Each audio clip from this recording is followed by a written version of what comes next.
സദാശിവസമാരംഭാം സസ്മദാചാര്യ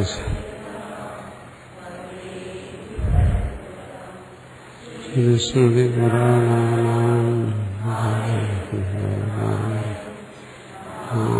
ഭഗവത്പാദം ശങ്കരം ശങ്കരാചാര്യം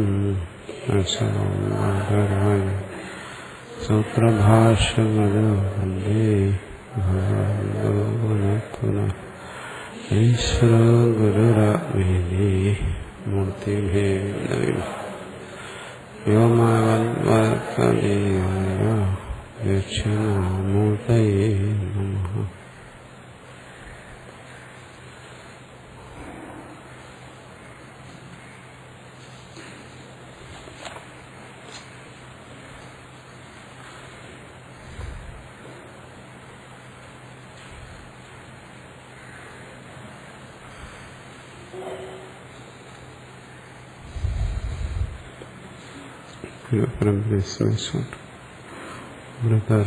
തൃതീയാധ്യായം പഞ്ചമോദരം.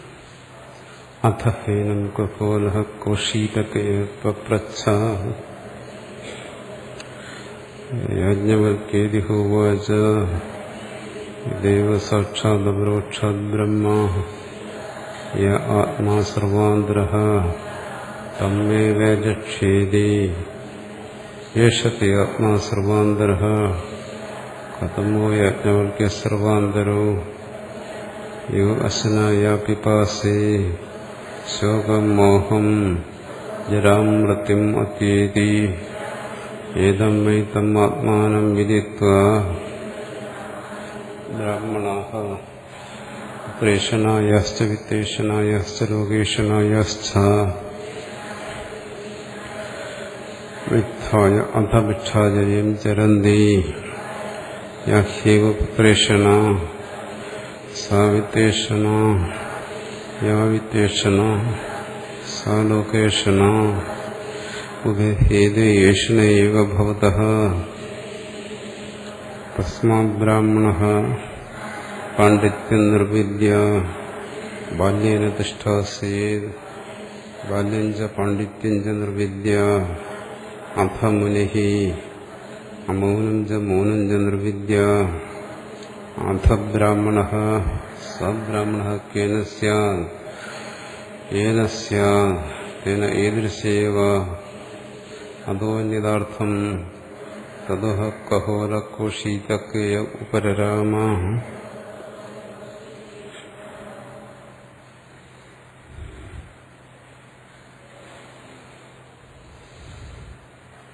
തസ്മാദേഷണാഭ്യുത്ഥായ ജ്ഞാനബലഭാവേന ബാല്യേന തിഷ്ഠാസേത് സ്ഥാതുമിച്ഛേ സാധനഫലാശ്രയണം he ബലം ഇതരേഷാം അനാത്മവിദാം തദ്ബലം ഹിത്വാ വിദ്വാൻ അസാധനഫലസ്വരൂപാത്മവിജ്ഞാനമേവ ബലം തദ്ഭാവമേവ കേവലം ആശ്രയേത്. ഇവിടെ രണ്ടു തരത്തിലുള്ള ബലത്തെക്കുറിച്ച് പറയുന്നുണ്ട്. ഒന്ന് സാധനം, ഫലം, ഇതിനെ ആശ്രയിക്കുക. സാധനം എന്ന് പറഞ്ഞ യജ്ഞോപവീതാദി സാധനം, ഫലം സ്വർഗാദിഫലം, ഇതിനെ ആശ്രയിക്കുന്ന ഒരു ബലം. ഇതാരാണ് അനാത്മവിത്തിന്റെ ബലം. ആത്മവിത്താണെങ്കിലോ തദ്ബലം ഹിത്വ, സാധന ഫലരൂപത്തിലുള്ള ബലത്തെ വിട്ടിട്ട് അസാധന ഫലരൂപ ആത്മവിജ്ഞാനം, ആത്മവിജ്ഞാനമാകുന്ന ബലത്തെ സ്വീകരിക്കുന്നു. അതെങ്ങനെയുള്ളതാണ്? സാധനവുമല്ല ഫലവുമല്ല, ആ സാധന ഫലരൂപം. തദ്ഭാവമേവ കേവലം ആശ്രയേ, ആത്മവിജ്ഞാനത്തെ മാത്രം ആശ്രയിക്കണം. തദാശ്രയണേഹി കരണാന്വേഷണ വിഷയേനം ഹൃത്വ സ്ഥാപയിതും ന ഉത്സഹന്തേ. ആ ബലത്തെ ആശ്രയിച്ചാൽ, ആത്മവിദ്യയുടെ ബലത്തെ ആശ്രയിക്കുമ്പോൾ കരണങ്ങൾ അവനെ, ആത്മവിത്തിനെ ബലാത്കാരമായി ആ വിഷയങ്ങളിൽ അവനെ നിലനിർത്തുന്നില്ല. മറിച്ചാണെങ്കിൽ ഈ വിഷയങ്ങളിൽ ഇന്ദ്രിയങ്ങൾ ഒരുവനെ ബലാൽ കൊണ്ടുപോവുകയാണ് വിഷയങ്ങളിലേക്ക്. ആത്മബോധം കൊണ്ട് അതിന് തടയാൻ കഴിയുന്നു. ജ്ഞാനബലഹീനം ഹി മൂഢം ദൃഷ്ടാദൃഷ്ട വിഷയായാം ഏഷനായാം ഇവയേനം കർണാൻ ജയന്തി. അത് വിശദമാക്കുന്നു. ജ്ഞാനബലമില്ലാത്തവൻ, ജ്ഞാനബലം കൊണ്ടാണ് ഇതിൽ വിഷയങ്ങളിൽ നിന്നും ഒരുവൻ മാറേണ്ടത്. ദൃഷ്ടാദൃഷ്ട വിഷയായാം ഏഷനായ ദൃഷ്ടാദൃഷ്ട രൂപത്തിലുള്ള ഏഷണകളിൽ ഇവനെ കരണങ്ങൾ അവനെ നിയോഗിക്കുന്നു. ജ്ഞാനബലം ഇല്ലാത്തവൻ. എന്ത് ജ്ഞാനബലം? ഈ പറയുന്ന സ്വരൂപബോധം, ആ ബലത്തെ വിശദീകരിക്കുന്നു. ബലം നാമാത്മവിദ്യാശേഷ വിഷയ ദൃഷ്ടി തിരസ്കരണം. ഇവിടെ ആദ്യം പറഞ്ഞ പാണ്ഡിത്യത്തെക്കുറിച്ച്. പാണ്ഡിത്യത്തെക്കുറിച്ച് പറഞ്ഞ അവിടെ ശ്രവണത്തിൽ നിന്നുണ്ടാകുന്നില്ല. ശ്രവണത്തിൽ നിന്ന് അതിന് പറഞ്ഞു സാമാന്യമായി ആ പദപദാർത്ഥങ്ങൾ അറിയാമെന്നുള്ളവന്, അതിന്റെ പരസ്പര ബന്ധത്തെ അറിയാം എന്നുള്ള ഒരാളിന് അവിടെ തത്വമസി തുടങ്ങിയ ഉപദേശങ്ങളുടെ താല്പര്യത്തെ ഗ്രഹിക്കാൻ കഴിയും. ആ താല്പര്യം സ്വസ്വരൂപമാണ്. തന്റെ നിത്യമുക്തിയെക്കുറിച്ചാണ് പറയുന്നത്. അതവന് ഗ്രഹിക്കാൻ കഴിയും. തത്വജ്ഞാനം, ആത്മജ്ഞാനം, ആത്മബോധം. അത് കഴിഞ്ഞ് പിന്നീട് പറയുന്നു ജ്ഞാനബലം, ബാല്യം. ഇത് മനനത്തിന് വേണ്ടി പറയുന്നു എന്ന് പറഞ്ഞു. സാധാരണ ഈ തത്വത്തെ ശ്രവിക്കുന്നവര് അല്ലെങ്കിൽ ശ്രവണ മനനങ്ങളെല്ലാം ചെയ്യുന്നവര്, ശ്രവണ മനന നിധ്യാസനം ഇതനുഷ്ഠിക്കുന്നവര് തന്നെ സാധാരണ പറയാറുള്ള കാര്യമാണ്. എനിക്ക് എന്താണ് പറഞ്ഞതെന്ന് മനസ്സിലായി, നീ ആത്മാവാണെന്നാണ് ബോധിപ്പിച്ചത്, ശരി, എനിക്കത് മനസ്സിലായി. പക്ഷേ വിട്ടുപോകുന്നു, അതിന് നിൽക്കാൻ കഴിയുന്നില്ല. എപ്പോൾ വിട്ടുപോകുന്നു? വ്യവഹാരത്തിലേക്ക് വരുമ്പോൾ, വിഷയങ്ങളുമായി ബന്ധപ്പെടുമ്പോൾ താൻ എന്താണോ ധരിച്ചത് അത് മറന്നുപോകുന്നു, ആത്മവിസ്മൃതി സംഭവിക്കുന്നു.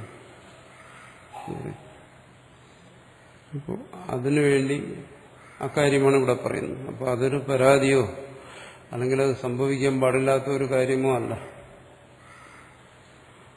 എന്റെ മുമ്പേ ഇരിക്കുന്നത് ഇന്ന വസ്തുവാണ്, ഇത് പുസ്തകമാണെന്ന് ഒരാൾ ബോധിപ്പിച്ചു കഴിഞ്ഞാൽ, ഇത് വാച്ചാണെന്ന് ഒരാൾ ബോധിപ്പിച്ചു കഴിഞ്ഞാൽ ശരി, മറിച്ച് ആ ബോധം ഉണ്ടായതിനു ശേഷം മറിച്ചൊരു ബോധം ഉണ്ടാകുന്നില്ല. ഇവിടെ അങ്ങനെയല്ല. ഇവിടെ എന്ന് പറയുന്നത് സ്വസ്വരൂപം എന്ന് പറയുന്നത് ഒരുവനെ സംബന്ധിച്ച് അത് അതീന്ദ്രിയമായിരിക്കുന്നു, അല്ലെങ്കിൽ അജ്ഞേയമായിരിക്കുന്നു, ഇന്ദ്രിയ അവിഷയമായിരിക്കുന്നു, ആ സ്ഥിതിയിലാണ്.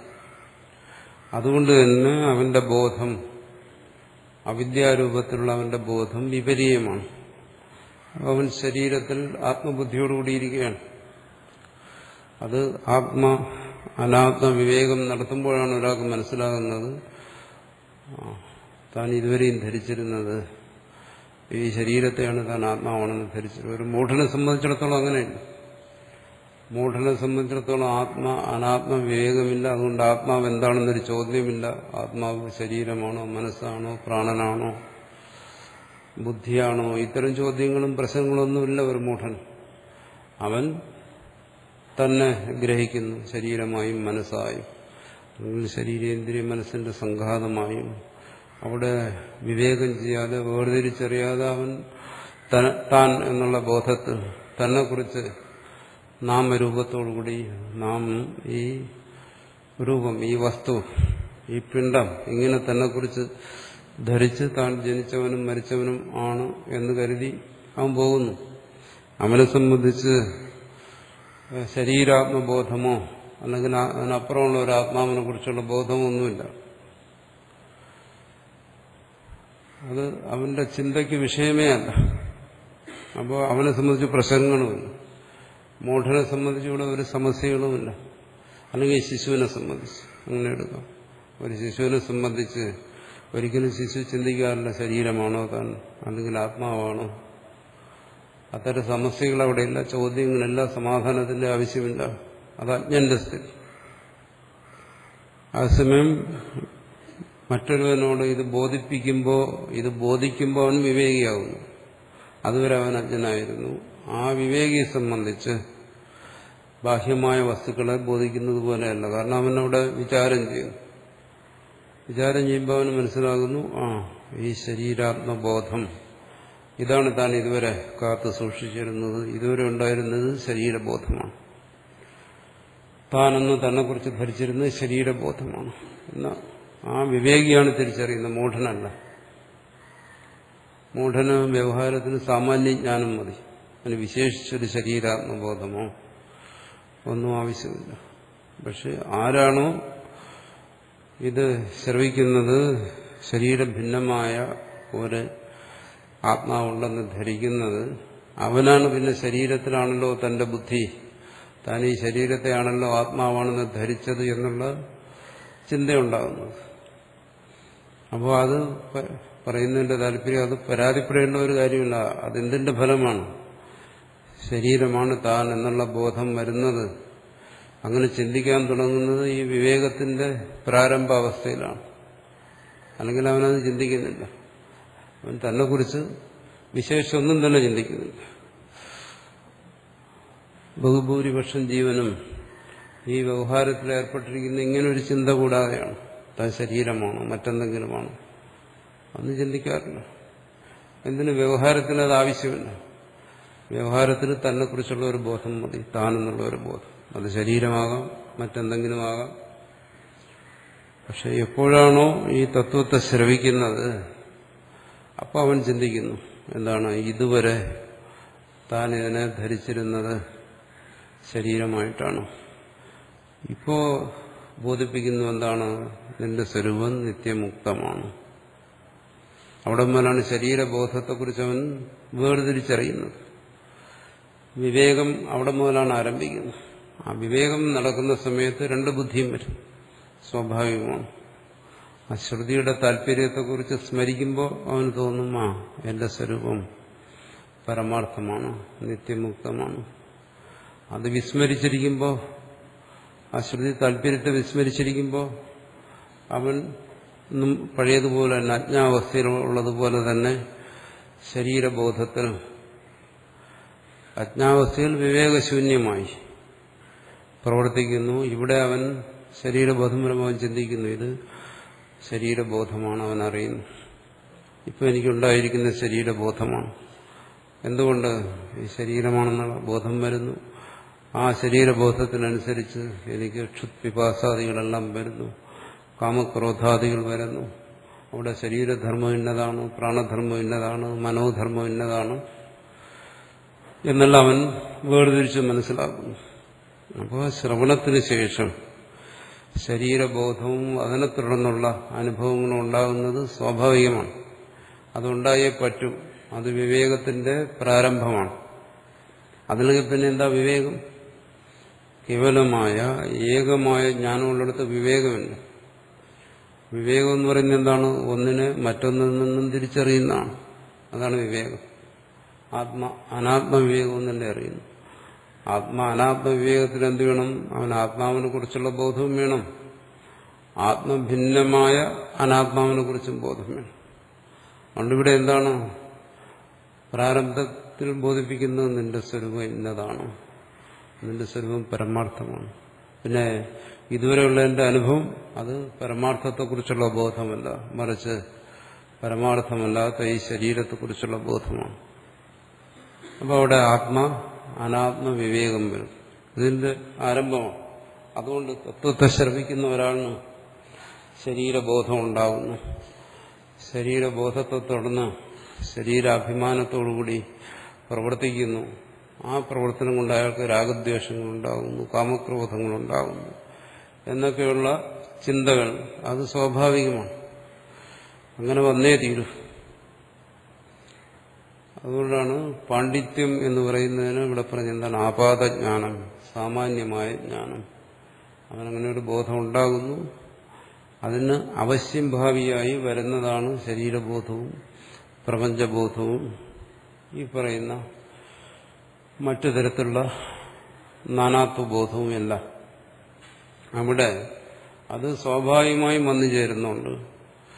അതൊരാൾ ആഗ്രഹിക്കുന്ന എന്താണ്? ശ്രവണത്തിൽ അത് ഒഴിവാകണമെന്ന്. അതെന്തുകൊണ്ട് ഒഴിവാകുന്നില്ല?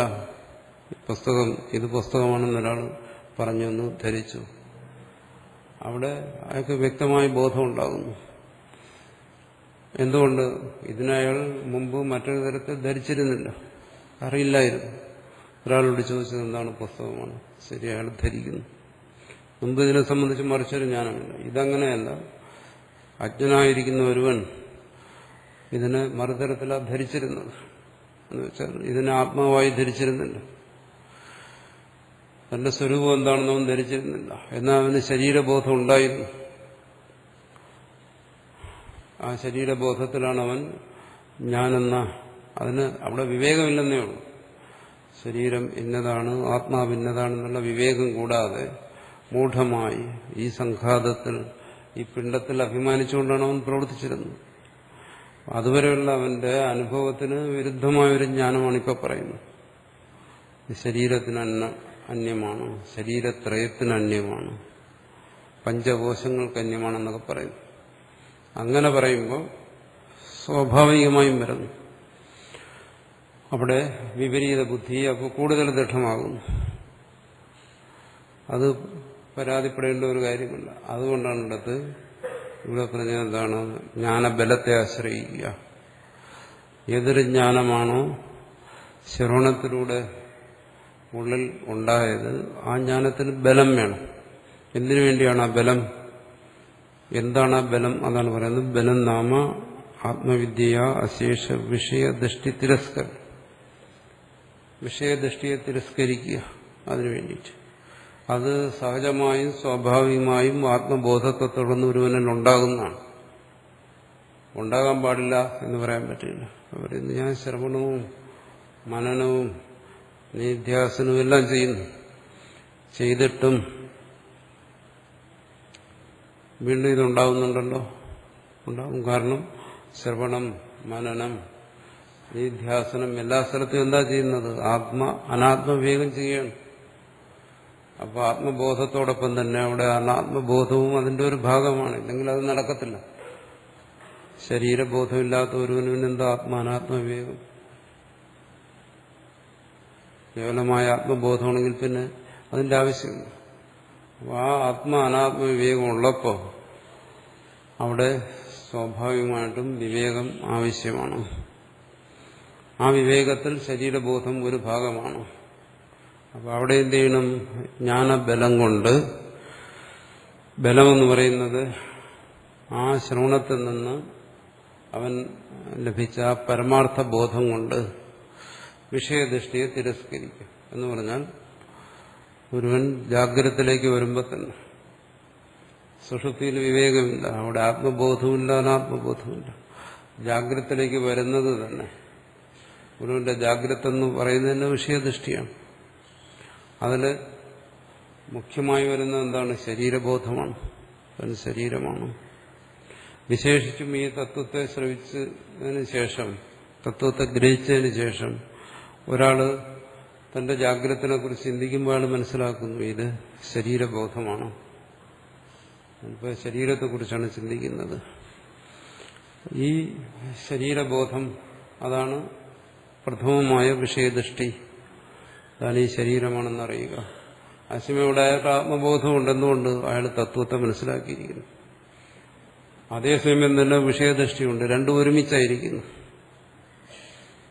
എങ്ങനെയാണോ ആത്മദൃഷ്ടി അതുപോലെ വിഷയദൃഷ്ടി. ആത്മദൃഷ്ടിക്ക് അയാൾക്ക് ശ്രുതി ആശ്രയിക്കേണ്ടി വന്നു, ആചാര്യ ആഗമത്തെ ആശ്രയിക്കേണ്ടി വന്നു. വിഷയദൃഷ്ടിക്ക് ഒന്നിനെ ആശ്രയിക്കേണ്ടി വന്നില്ല. സഹജമായി തന്നെ ഉണർവിലേക്ക് വന്നപ്പോൾ ശരീരബോധത്തോടുകൂടി വന്നു. അപ്പൊ തത്വം ശ്രവിച്ചതിന് ശേഷം ഒരാൾക്ക് ആത്മബോധം ഉണ്ടായിരിക്കെ തന്നെ ശരീരബോധം ഉണ്ടായിരിക്കും. അപ്പൊ അതിനെ തിരസ്കരിക്കുക. എന്തുകൊണ്ടേ തിരസ്കരിക്കാൻ പറ്റൂ? താൻ പരാതിപ്പെടുന്ന, വിസ്മരിച്ചു എന്ന് താൻ പരാതിപ്പെടുന്ന ആത്മബോധം കൊണ്ട്. അപ്പോൾ ആ ശരീരബോധത്തിന്റെ സ്ഥാനത്ത് അയാൾ വിസ്മരിച്ചുപോയ ആത്മബോധത്തെ കൊണ്ടുവരുന്നു. താൻ നിത്യശുദ്ധ മുക്തസ്വരൂപനാണ് എന്ന് തന്നെ കുറിച്ച് ധരിക്കുമ്പോൾ അവിടെ വിഷയദൃഷ്ടി, ശരീരദൃഷ്ടി ഇല്ലാതാകുന്നു. അതിന് തിരസ്കരിക്കപ്പെടുന്നു സ്വാഭാവികമായി. ഒന്നിന്റെ സ്ഥാനത്ത് മറ്റൊന്ന്. ശരീരബോധത്തിന്റെ സ്ഥാനത്ത് ആത്മബോധത്തെ കൊണ്ടുവരുന്നതാണ് ആ വിഷയദൃഷ്ടിയുടെ തിരസ്കരണം എന്ന് പറയുന്നത്. പക്ഷെ വീണ്ടും അങ്ങനെ വരുമ്പോഴും ഇത് ബാഹ്യമായ വിഷയങ്ങളെ സംബന്ധിച്ച് അതിന്റെ ആവശ്യമില്ല. കാരണം ഇത് പുസ്തകമാണെന്ന് ബോധിപ്പിച്ചപ്പോൾ മറ്റൊരു തരത്തിൽ അവിടെ ജ്ഞാനം ഉണ്ടായിരുന്നില്ല. അതുകൊണ്ട് എന്താണോ ഒരു വസ്തുവിന്റെ വാസ്തവ സ്വരൂപത്തെ ഒരാൾ ബോധിപ്പിക്കുന്നത് അത് അങ്ങനെ തന്നെ ഗ്രഹിക്കുന്നതിന് വേറെ തടസ്സമില്ല. ഇതിന്നതാണെന്ന് ബോധിപ്പിച്ചാൽ ഇതിന്നതാണ് എന്ന് ബോധിക്കാം. പക്ഷെ ഇവിടെ അങ്ങനെയല്ല. ഇവിടെ നേരത്തെ തന്നെ വിപരീത ബുദ്ധിയിലാണ്. നേരത്തെ താൻ നിത്യശുദ്ധനാണെന്നുള്ള ബോധത്തിലല്ല ഇതുവരെ വ്യവഹാരം നടന്നത്. അങ്ങനെ ഒരു അറിവുണ്ടായിട്ടില്ല. മറിച്ചൊരു ബുദ്ധിയാണ്. ഈ സംഘാതത്തിലായിരുന്നു തന്റെ ആത്മബോധം. അതിനെ മാറ്റണം. ഇവിടെ യത്നം ആവശ്യമാണ്. മനന രൂപത്തിലുള്ള യത്നം ആവശ്യമാണ്. ഇവിടെ ചോദിക്കുന്ന ഒരു വസ്തുവിന്റെ പരമാർത്ഥ ഭാവത്തെ ഗ്രഹിച്ചു കഴിഞ്ഞാൽ പിന്നെ എങ്ങനെ വിപര്യം ഉണ്ടാകുമെന്നാണ്. എന്റെ മുമ്പിലിരിക്കുന്ന വസ്തുവിന്റെ പരമാർത്ഥം ഇത് ഇന്നതാണെന്ന് ധരിച്ചു കഴിഞ്ഞാൽ ഇവിടെ വിപര്യം ഉണ്ടാകാറില്ലല്ലോ. ഇവിടെ ഇതിനെ മറ്റൊരു തരത്തിൽ ധരിക്കാത്തതുകൊണ്ടാണ് അതുണ്ടാകാത്തത്. മറിച്ച് സ്വസ്വരൂപത്തെ സംബന്ധിച്ച് അങ്ങനെയല്ല. തന്റെ സ്വരൂപം നിത്യമുക്തമെന്നല്ല ഇതുവരെ ധരിച്ചിരുന്നു. പിന്നെന്താണ് ഈ സംഘാതം? അത് ശരീരമെന്നോ മനസ്സെന്നോ ബുദ്ധിയോ ഒന്നും വിവേചിക്കാതെ ഞാൻ ഇന്ന പേരോടുകൂടിയവൻ, ഇന്ന രൂപത്തോടുകൂടിയവൻ എന്ന് ധരിച്ചിരുന്നതുകൊണ്ട് ഇവിടെ ആത്മബോധത്തിന് ശേഷവും മനനത്തിന്റെ ആവശ്യമുണ്ട്. ഈ വിപരീത ബുദ്ധി ഇല്ലാതാക്കുന്നതാണ്. അപ്പോൾ അത് നമ്മളിതിന്റെ തുടക്കത്തിൽ പറഞ്ഞിട്ടുണ്ട്. ശ്രവണം എന്ന് പറയുമ്പോൾ അതൊന്ന് വേറെയാണ്, മനനം എന്ന് പറയുമ്പോൾ അത് രണ്ടാമത് വേറൊന്നാണ്, നിധ്യാസനം എന്ന് പറയുന്നത് മൂന്നാമത് വേറൊന്നാണെന്ന് അങ്ങനെയല്ല. ശ്രവണ, മനന, നിധ്യാസനങ്ങളെല്ലാം ഏകരൂപത്തിൽ സദാ സംഭവിച്ചുകൊണ്ടിരിക്കുകയാണ്. ശ്രവണം നടക്കുന്നിടത്ത് തന്നെ മനനവും സംഭവിക്കുന്നുണ്ട്. തത്വമസി എന്ന് പറയുന്ന ആ ശബ്ദം കർണകുടങ്ങളിൽ പതിയുന്നു മാത്രമല്ല ശ്രവണം എന്ന് പറയുന്നു. ശ്രവണത്തിന് തന്നെ പറയും എന്താണോ ശ്രുതിയുടെ ശ്രവണത്തിനെ കുറിച്ച് പറയും താത്പര്യ നിർദ്ധാരണമാണ് ശ്രവണം എന്ന് പറയും. അപ്പൊ ശ്രവണം എന്ന് പറയുന്നത് മനനം കൂടാതെ ഒരു ശ്രവണമില്ല. ശ്രവണത്തിന്റെ ഭാഗമാണ് മനനം. ആ നിധ്യാസനം കൂടാതെ ഒരു മനനമില്ല. ശ്രവണ, മനന, നിധ്യാസനം. അതിന്റെ നിർദ്ധാരണം എന്ന് പറയുമ്പോൾ നിധ്യാസനമാണ്. അപ്പോൾ എപ്പോഴാണോ ഇതിന്റെ പ്രഥമ ശ്രവണം നടക്കുന്നത് തത്വത്തിന്റെ, ആ സമയത്ത് തന്നെ ശ്രവണം മാത്രമല്ല നടക്കുന്നത്. തത്വശ്രവണം എന്ന് പറയുമ്പോൾ കേവലം ശബ്ദത്തെ ശ്രവിക്കുക മാത്രമല്ല, അതിനെക്കുറിച്ച് ചിന്തിക്കുന്നു എന്ന് പറഞ്ഞല്ലോ. താൻ എന്താണോ എന്നുള്ളതിനവിടെ നിശ്ചയിക്കുന്നു. അപ്പോൾ ശ്രവണം, മനനം, നിധ്യാസനം എല്ലാം നടക്കുന്നു. ഇതെല്ലാം നടക്കുന്നത് കൊണ്ടാണ് തനിക്കൊരു ബോധം ഉണ്ടാകുന്നത്. എന്താണ്? താൻ ഈ ശരീരമല്ല, നിത്യസ്വരൂപമാണ്. ബാഹ്യമായ ഒരു വസ്തുവിനെ ബോധിപ്പിക്കുന്നത് പോലെ തന്റെ പരമാർത്ഥത്തെ തന്നെ ശ്രുതി ബോധിക്കുകയാണ്. പക്ഷെ അവിടെ ബാഹ്യമായ വസ്തുവിനെ ബോധിക്കും പോലെ ബോധിക്കാൻ പറ്റുന്നില്ല. ശ്രുതി ബോധിക്കുമ്പോൾ ഞാൻ നിത്യസ്വരൂപമാണെന്ന് ബോധിച്ചാലും മറിച്ച് മുമ്പ് മറ്റു തരത്തിലുള്ള ബോധങ്ങൾ ഉള്ളതുകൊണ്ട് ഈ ബോധത്തെ വിസ്മരിച്ചു പോകുന്നു. ആണ് തത്വവിസ്മരണം എന്ന് പറയുന്നത്. അത് സ്മരിച്ചിട്ട് വിസ്മരിക്കുകയല്ല, തത്വബോധം വിട്ടുപോകുന്നു. അതാണ് വിസ്മരണം എന്ന് പറയുന്നത്. നമ്മളൊരു കാര്യത്തെ ഓർത്തിട്ട് മറക്കാം, അങ്ങനെ സംഭവിക്കും. ഏതെങ്കിലും ഒരു വിഷയം നമ്മൾ കാണാതെ പഠിക്കുന്നു, മനഃപ്പാഠം ചെയ്യുന്നു. അതിനാണ് കാണാതെ പഠിക്കുക എന്ന് പറയുന്നത്. കണ്ടു തന്നെയാണ് പഠിക്കുന്നത്, പക്ഷെ മനഃപ്പാഠം ചെയ്യുന്നു. മനഃപ്പാഠം ചെയ്ത് മനസ്സിലത് വയ്ക്കുന്നു. നല്ല ബലമാക്കി വയ്ക്കുന്നു. മറ്റ് വ്യവഹാരങ്ങളിൽ ഏർപ്പെടുന്നു. ഓർക്കാൻ ശ്രമിക്കാൻ കിട്ടുന്നില്ല. പിന്നെ വളരെ ശ്രമിച്ചത് ഓർത്തെടുക്കുന്നു. ശരി, ഓർത്ത് മനസ്സിൽ വയ്ക്കുന്നു. വീണ്ടും കുറച്ചു കഴിഞ്ഞ് വ്യവഹാരത്തിൽ പോകുന്നു. അപ്പോൾ എന്ത് ചെയ്യുന്നു? എന്താണോ ഓർത്തത് അത് വീണ്ടും നഷ്ടപ്പെട്ടു പോകുന്നു. അവിടെ സ്മൃതിയുടെ ഭ്രംശം സംഭവിക്കുന്നു. അതിന് സ്മൃതിഭ്രംശം എന്ന് പറയും. ഇവിടെ അങ്ങനെയല്ല സംഭവിക്കുന്നു. സ്മൃതിയുടെ ഭ്രംശമല്ല. ഏതൊരു ബോധമാണോ തന്നിലുണ്ടായത് അത് സ്മൃതിയല്ല, അനുഭവമാണ്. ശ്രുതി ബോധിപ്പിക്കുന്നു, താനതിനെ ശ്രവിച്ച് വിചാരം ചെയ്ത് ഉറപ്പിക്കുന്നു. ഇതൊരു അനുഭവമാണ്, ഇതൊരു സ്മരണയല്ല. എന്തുകൊണ്ട്? സ്മൃതി എന്ന് പറയുന്നത് കഴിഞ്ഞുപോയ വിഷയങ്ങളെ സംബന്ധിച്ചിട്ടാണ് സ്മൃതി. ഇന്നലെ ആനയെ കണ്ടു, ഇന്ന് അതിനെക്കുറിച്ചുള്ള അറിവെന്ന് പറയുമ്പോൾ അതിന്റെ സ്മരണയാണ്. എന്തുകൊണ്ട്? ആന ഇന്നലെ ആയിരുന്നു. ഇവിടെ വിഷയമെന്ന് പറയുന്നത് ഭൂതമല്ല, വർത്തമാനമല്ല, ഭാവിയല്ല, എല്ലാമാണ്. അത് ത്രികാലത്തിലും സ്ഥിതി ചെയ്യുന്നതാണ്. അങ്ങനെ ഒരു പരമാർത്ഥ വസ്തുവിനെ ബോധിപ്പിക്കുകയാണ്. മുമ്പിലിരിക്കുന്ന ഈ വസ്തുവിനെ ഇതിനെ നമ്മളിപ്പോൾ പരമാർത്ഥമെന്ന് ധരിച്ച് ബോധിക്കുന്നത് പോലെ ശ്രുതിയും ബോധിപ്പിക്കുന്ന എന്താണ്? തന്റെ പരമാർത്ഥത്തെക്കുറിച്ചാണ്. ആ പരമാർത്ഥത്തെക്കുറിച്ചുള്ള ബോധം എന്ന് പറയുന്നത് അത് സ്മൃതിയല്ല, മറിച്ച് എന്താണ്? അനുഭവമാണ്. എന്തുകൊണ്ട്? ആ പരമാർത്ഥ വസ്തു എല്ലാ കാലത്തിലും നിലനിൽക്കുന്നതാണ്, കാലാതീതമായി നിലനിൽക്കുന്നതാണ്. പിന്നെ അതിന്റെ സ്മൃതി എങ്ങനെ ഉണ്ടാകും? ഇന്നലെ കണ്ട വസ്തു ഇന്നലെ ആയതുകൊണ്ടാണ് ഇന്ന് സ്മൃതി ഉണ്ടാകും. ഇപ്പൊ എന്റെ മുമ്പിലിരുന്ന ഇത് ഞാൻ ഇന്നതാണെന്ന് അറിയുമ്പോൾ ഇതെങ്ങനെ സ്മൃതിയാകും? അതിനാകാൻ കഴിയില്ല. എന്തുകൊണ്ട്? അത് എന്റെ മുമ്പിലിരിക്കുന്ന പരമാർത്ഥമായ വസ്തുവാണ്. അതുപോലെ സദാ അപരോക്ഷമായിരിക്കുന്ന സ്വസ്വരൂപത്തെയാണ് ശ്രുതി ബോധിപ്പിക്കുന്നത്. അങ്ങനെ ബോധിപ്പിക്കുമ്പോൾ ആ ബോധം എന്ന് പറയുന്നത് സ്മൃതിഭ്രംശമല്ല. ആ ബോധം എന്ന് പറയുന്നത് എന്താണ്? പരമാർത്ഥ ബോധമാണ്. ആ ബോധം പക്ഷേ ഇല്ലാതാകുന്നു, നഷ്ടപ്പെട്ടു പോകും. എങ്ങനെ നഷ്ടപ്പെട്ടു പോകുന്നു? അടുത്ത് ഇതിനു മുമ്പ് ഉണ്ടായിരുന്ന ആ ശരീരബോധം കടന്നു വരുമ്പോൾ അത് ഈ ബാഹ്യമായ വിഷയത്തിൽ കുറിച്ചുള്ള ബോധം പോലെയല്ല. ഈ ബോധം ഇത് പുസ്തകം എന്ന് പറഞ്ഞാൽ പിന്നെ മാറുന്നില്ല. കാരണം ഇതിന് മറ്റൊരു വിപരീത ബുദ്ധി ഉണ്ടായിരുന്നില്ല. മറ്റേതെങ്കിലും ഒരു വിപരീത ബുദ്ധി ഉണ്ടായിരുന്നെങ്കിൽ ഇതിനെ തുടർന്ന് വീണ്ടും സംശയം വരാം. മുമ്പ് ഇതിനെ ഒരു തുണിയായിട്ട് ധരിച്ചിരുന്നു, ഇപ്പോൾ ഒരാൾ പറഞ്ഞു ഇത് പുസ്തകമാണ്. അടുത്ത സംശയം വരാം, എന്താണ് അത്? തുണിയാണോ അതേ പുസ്തകമാണോ? മുമ്പ് ഞാൻ ധരിച്ച അങ്ങനെയാണ്, ഇപ്പോൾ ഇയാൾ പറയുന്നത് ഇങ്ങനെയാണ്. വാസ്തവം എന്താണ്? പക്ഷെ ഇതങ്ങനെയല്ല. ഇതിനെക്കുറിച്ച് മറ്റൊരു ജ്ഞാനം ഉണ്ടായിരുന്നില്ല. ഒരാൾ ബോധിപ്പിക്കേണ്ടത് ഇന്നതാണോ, ശരി ഇന്നതാണെന്ന് ബോധിപ്പിക്കുന്നു. അവിടെ സംശയമില്ല, വിപര്യമില്ല. പക്ഷെ ആത്മവസ്തുവിനെ സംബന്ധിച്ച് അങ്ങനെയല്ല. അതിനെ സംബന്ധിച്ചുള്ള ബോധം ഇന്നുവരെ ഈ തത്വത്തെ ശ്രവിക്കുന്നതുവരെ, തത്വത്തിന്റെ ശ്രവണ മനന നിധ്യാസനങ്ങൾ അനുഷ്ഠിക്കുന്നതുവരെ മറ്റൊന്നായിരുന്നു. അതുകൊണ്ട് തത്വബോധത്തിന് ശേഷം, ശ്രുതിയിൽ നിന്നുള്ള തത്വബോധത്തിന് ശേഷം വിപരീത ബുദ്ധി വരുന്നത് അവശ്യം ഭാവിയാണ്.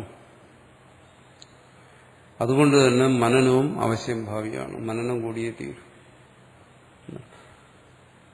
അപ്പോൾ മുമ്പ് ഈ ബോധം ഉണ്ടാകുന്നതിന് ശ്രവണം, മനനം, നിധിധ്യാസനം എല്ലാം വേണ്ടി വന്നു എന്നുള്ളത്. അങ്ങനെയാണ് താല്പര്യത്തെ അവധാരണം ചെയ്ത ഞാൻ നിത്യമുക്തനാണ്, എന്റെ സ്വരൂപം മുക്തിയാണ് എന്ന് താല്പര്യം നിർദ്ധാരണം ചെയ്തു. ശരി, പിന്നെ വീണ്ടും എന്താ പറയുന്നത്? മനനമെന്ന്, ശ്രവണം വേണ്ടേ? അതാണ് അവിടെ മനനമെന്നോ ശ്രവണമെന്നോ വേർതിരിക്കാൻ വയ്യ. വീണ്ടും അത് തന്നെയാണ് ആവർത്തിക്കുന്നത്. വീണ്ടും ആ വിചാരം തന്നെയാണ് ആവർത്തിക്കുന്നത്. മുമ്പ് ഏതൊരു വിചാരമാണോ ചെയ്തത് അത് ആവർത്തിക്കുന്നു. എന്തിനാവർത്തിക്കേണ്ടി വരുന്നു? ഇവിടെ ആ വിചാരം ചെയ്തപ്പോൾ തന്നെ സംബന്ധിച്ച് ഏതൊരു നിശ്ചയമാണോ ഉണ്ടായത്? ഞാൻ മുക്തസ്വരൂപനാണ്, നിത്യമുക്തനാണ്. അതിനെ ബാധിച്ചുകൊണ്ട് അടുത്തൊരു ജ്ഞാനം വന്നു. തൽക്കാലത്തേക്ക് അതിനെ മാറ്റിവെച്ചുകൊണ്ട് അവിടെ ബാധിക്കുക എന്ന് പറഞ്ഞാൽ അതിനും തെറ്റിദ്ധാരണ വരരുത്. സാധാരണ രജ്ജുവിൽ സർപ്പഭ്രാന്തി ഉണ്ടായി, വെളിച്ചം വന്നു, അത് കയറാണെന്നറിഞ്ഞു. അപ്പോൾ എന്താണ്, ഇതുവരെ ഉണ്ടായിരുന്നത് സർപ്പമായിരുന്നില്ല, മറിച്ച് രജ്ജുവാണ് എന്നുള്ള ബോധം ഉണ്ടാകും. അതുപോലെ ഇവിടെ തത്വശ്രവണത്തിൽ നിന്ന് തന്റെ സ്വരൂപത്തെക്കുറിച്ചൊരു ബോധമുണ്ടായി. എന്തുകൊണ്ട്? അത് പരമാർത്ഥമാണ്. ശ്രുതി ഇത്രേ ചെയ്യുന്നുള്ളൂ, പരമാർത്ഥമായ വസ്തുവിനെ ബോധിപ്പിക്കുന്നു, നിത്യസിദ്ധമായിരിക്കുന്ന വസ്തുവിനെ ബോധിപ്പിക്കുന്നു. അത് മറ്ററിവുകളെ പോലെയല്ല, വിഷയങ്ങൾ മാറി മറിഞ്ഞു പോകുന്ന മറ്റു അറിവുകളെ പോലെയല്ല. ഇത് വിഷയം മാറുന്നില്ല. ഏതൊരറിവിന് ആണോ ഒരാൾക്കുണ്ടായത്, ആ അറിവിന്റെ വിഷയമായിരിക്കുന്ന ആ പരമാർത്ഥ വസ്തുവിന് ഒരിക്കലും മാറ്റം വരുന്നില്ല. അതുകൊണ്ട് ഇത് പരമാർത്ഥത്തെക്കുറിച്ചുള്ള ബോധമാണ്. ആ ബോധത്തിന് ബാധ വരുന്നു എന്ന് പറയുമ്പോൾ രജ്ജു സർപ്പത്തിലെ ബാധ പോലെ അല്ല. അവിടെ എന്താണ് പറയുന്നത്? ഇത് സർപ്പമല്ല, രജ്ജുവാണ്. ഇവിടെ അങ്ങനെയല്ല. ഏതൊരു ബോധമാണോ തനിക്കുണ്ടായത്, ആ ബോധത്തെ നിഷേധിക്കുന്നില്ല. എനിക്കങ്ങനെ ഒരു ബോധം ഉണ്ടായില്ല എന്ന് പറയുന്നില്ല. അതുണ്ടായതാണ്, വാസ്തവമാണ്, പരമാർത്ഥമായതുകൊണ്ടാണ് അതുണ്ടായത്. ഈ തത്വശ്രവണ മനനം ചെയ്തപ്പോൾ തനിക്കുണ്ടായ നിശ്ചയം എന്താണ്? താൻ ഈ ശരീരമല്ല, മറിച്ച് പരമാർത്ഥ വസ്തുവാണ്. ഇതിൽ മിഥ്യയായ അഭിമാനം മാത്രമാണുള്ളത്. അവിവേകം കൊണ്ടുള്ള ഒരു താതാത്മ്യപ്പെടലാണ് ഈ ശരീരത്തിനോടുള്ളത്. മറിച്ച് തന്റെ പരമാർത്ഥ സ്വരൂപം ഇന്നതാണ്. ഇന്നുള്ള ഈ ബോധത്തെ, അങ്ങനെ ഒരു ബോധം ഉണ്ടായില്ല, ആ ബോധം ശരിയല്ല എന്നൊന്നും പറയുന്നില്ല. മറിച്ച് ആ സംസ്കാരത്തിന്റെ ബലം കൊണ്ട് ഇത് പരമാർത്ഥത്തെക്കുറിച്ചുള്ള ബോധമാണെങ്കിലും ഇന്ദ്രിയ പ്രത്യക്ഷമായിരിക്കുന്ന, മനസ്സിന് പ്രത്യക്ഷമായിരിക്കുന്ന ഈ ശരീരത്തിൽ വീണ്ടും സ്വാഭാവികമായി തന്നെ അവന്റെ സംസ്കാര ബലം കൊണ്ട് ആത്മബുദ്ധി വരുന്നു. മറ്റേ ബോധത്തെ തിരസ്കരിക്കാതെ തന്നെ ആ ബോധം തൽക്കാലത്തേക്ക് ഇല്ലെന്നേ ഉള്ളൂ. ഈ രണ്ടാമത് വരുന്ന ഈ ബോധത്തെയാണ് പറയുന്നത് അവിദ്യ. അപ്പോൾ വിദ്യ ഒരുവനിൽ ഉണ്ടായിട്ടും അവനിൽ അവിദ്യ പ്രത്യക്ഷപ്പെടുന്നു. അതാണ് അതിന് അതിശയമൊന്നുമില്ല. അപ്പോൾ തനിക്കിങ്ങനെയുള്ള ഒരു ബോധം ഉണ്ടായതിനു ശേഷം പിന്നെന്താ ഇങ്ങനെ വിപരീത ബുദ്ധി ഉണ്ടാകുന്നു എന്ന് ചിന്തിക്കുന്നത്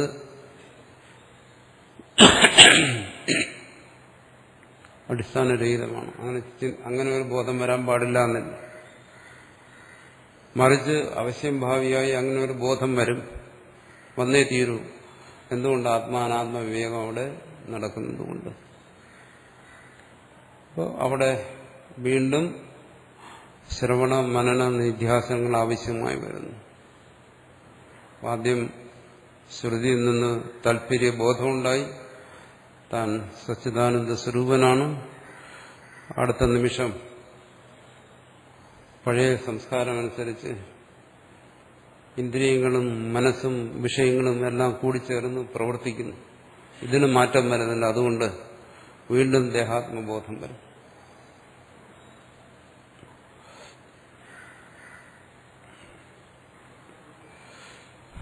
അത് സാമാന്യമായി പറയും, അത് മുമ്പ് വന്ന ബോധത്തെ ബാധിച്ചുകൊണ്ടുവന്നു എന്ന് പറയും.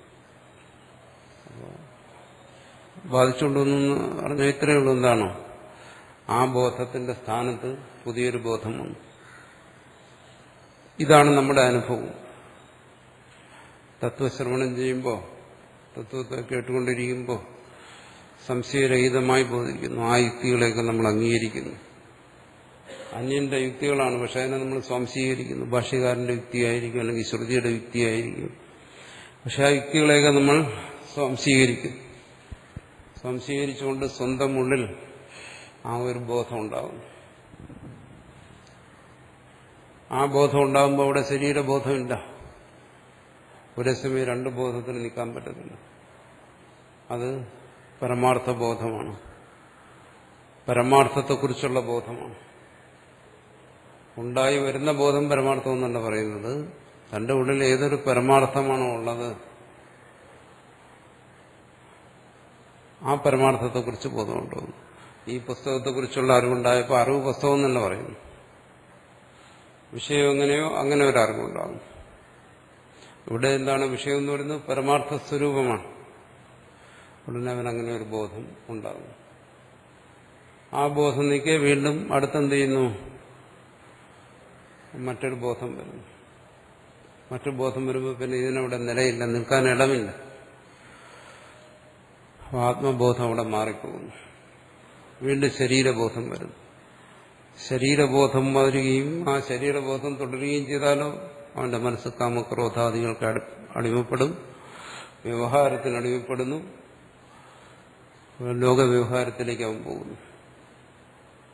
അവിടെ പിന്നെന്താ? അതിനാണ് പറയുന്നത് ആത്മവിദ്യ. വീണ്ടും ആത്മവിദ്യ അവിടെ കൊണ്ടുവരിക. മുമ്പ് ഏതൊരു ആത്മവിദ്യയാണോ ഉണ്ടായിരുന്നത് അതിന്റെ തുടർച്ചയായിട്ടൊരു ആത്മവിദ്യ അവിടെ കൊണ്ടുവരിക. കാരണം ആ ആത്മവിദ്യ ഇപ്പം ഇല്ലല്ലോ, അത് പോയല്ലോ. അതിനെ വലിച്ചു നീട്ടാനൊന്നും കഴിയത്തില്ല. അതിനെന്ത് ചെയ്യണം? പറയുന്നു മനനം.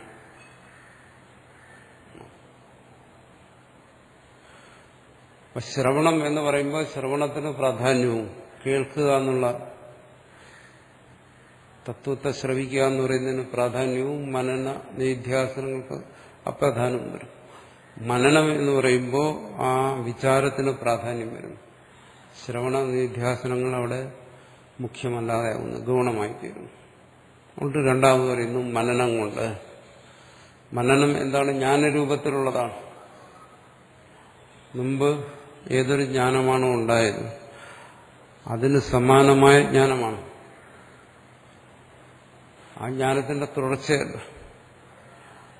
ആദ്യം ആ ബോധം ഉണ്ടായി, അത് കഴിഞ്ഞ് ദേഹാത്മബോധം ഉണ്ടായി, അപ്പോൾ പിന്നെ ജ്ഞാനത്തിന്റെ തുടർച്ചയില്ല. ജ്ഞാനവിടെ മുറിഞ്ഞുപോയി സ്വാഭാവികമായിട്ട്. പക്ഷെ ആ ദേഹാത്മബോധത്തെ നിരാകരിച്ചുകൊണ്ട് വീണ്ടും ജ്ഞാനം ഉണ്ടാകും. അത് ജ്ഞാനം കൊണ്ടേ സാധ്യമാകും. എങ്ങനെ? അത് പറയുന്നു മനനം കൊണ്ട്. മനനം കൊണ്ടെന്ന് പറയുമ്പോൾ അവിടെ ശ്രവണവും മനനവും നിധ്യാസനവും എല്ലാം ഉണ്ട്. പക്ഷെ അവിടെ പ്രാധാന്യം കൊടുക്കുന്നത് മനനത്തിനാണ്, ആത്മവിചാരത്തിനാണ്. അല്ല താൻ ഈ ശരീരത്തോടു കൂടിയവനാകാൻ വഴിയില്ല, താൻ ഈ ശരീരത്തിൻ്റെതല്ല, മറിച്ച് ഈ ശരീരം തന്റേതാണ്,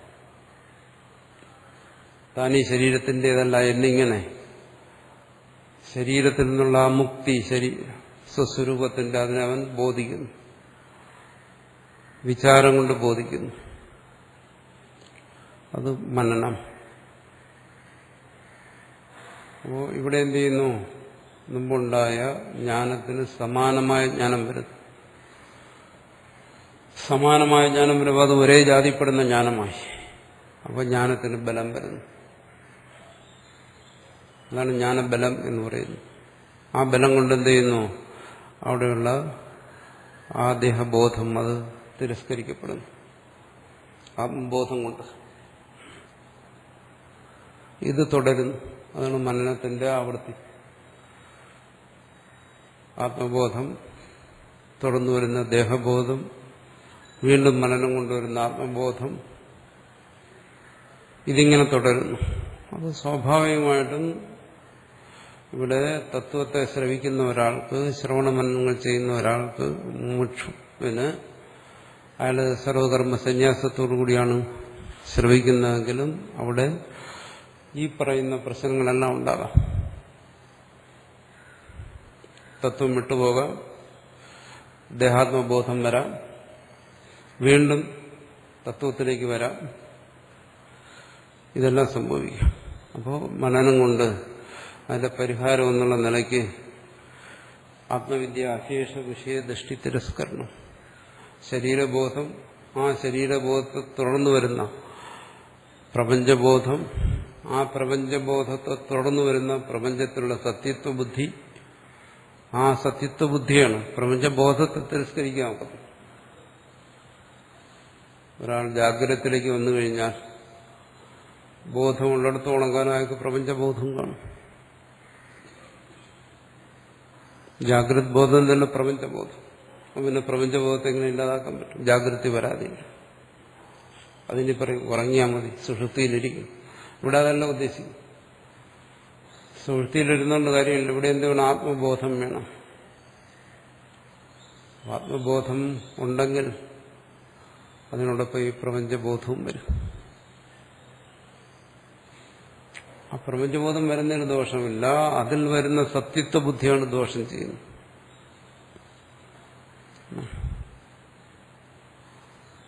പ്രപഞ്ചബോധം എന്തുകൊണ്ട് ദോഷമില്ല? പ്രപഞ്ച സത്തായിട്ടാണ് അനുഭവപ്പെടുന്നത്. പ്രപഞ്ചം സച്ചിദാനന്ദമായിട്ടാണ് അനുഭവപ്പെടുന്നത്. പ്രപഞ്ചം സച്ചിദാനന്ദമായിട്ട് അനുഭവപ്പെടുകയാണെങ്കിൽ പ്രപഞ്ചദോഷത്തിൽ എന്താ ദോഷം? ഒരു ദോഷമുണ്ട്. അത് സച്ചിദാനന്ദമാണ് എന്നറിയുമ്പോൾ അവിടെ ദോഷമൊന്നുമില്ല. പക്ഷേ ആ സത്വം അത് പരമാർത്ഥ സത്യത്തിൽ നിന്ന് വേറിട്ട പ്രപഞ്ചത്തിൻ്റെതാണ് എന്ന് ധരിക്കുന്നിടത്താണ് ദോഷം. അതാണ് പരിഹരിക്കേണ്ടത്. അത് പരിഹരിക്കുന്നതിനാണ് മനനത്തിന്റെ ആവശ്യം പറയുന്നത്. അവിടെ ജ്ഞാനത്തിന് ബലമുണ്ട്. ജ്ഞാനം ഒന്നിനെ തുടർന്ന് ഒന്നായി വരുമ്പോൾ അതിന് ബലം വരും. അങ്ങനെയാണല്ലോ. ഏത് കാര്യമായാലും ഒന്നിനെ തുടർന്ന് ഒന്നായി വരുമ്പോൾ അതിന് ബലം കൂടും. വിവേകദാർഢ്യം, ജ്ഞാനദാർഢ്യം, ജ്ഞാനബലം, ജ്ഞാനശുദ്ധി,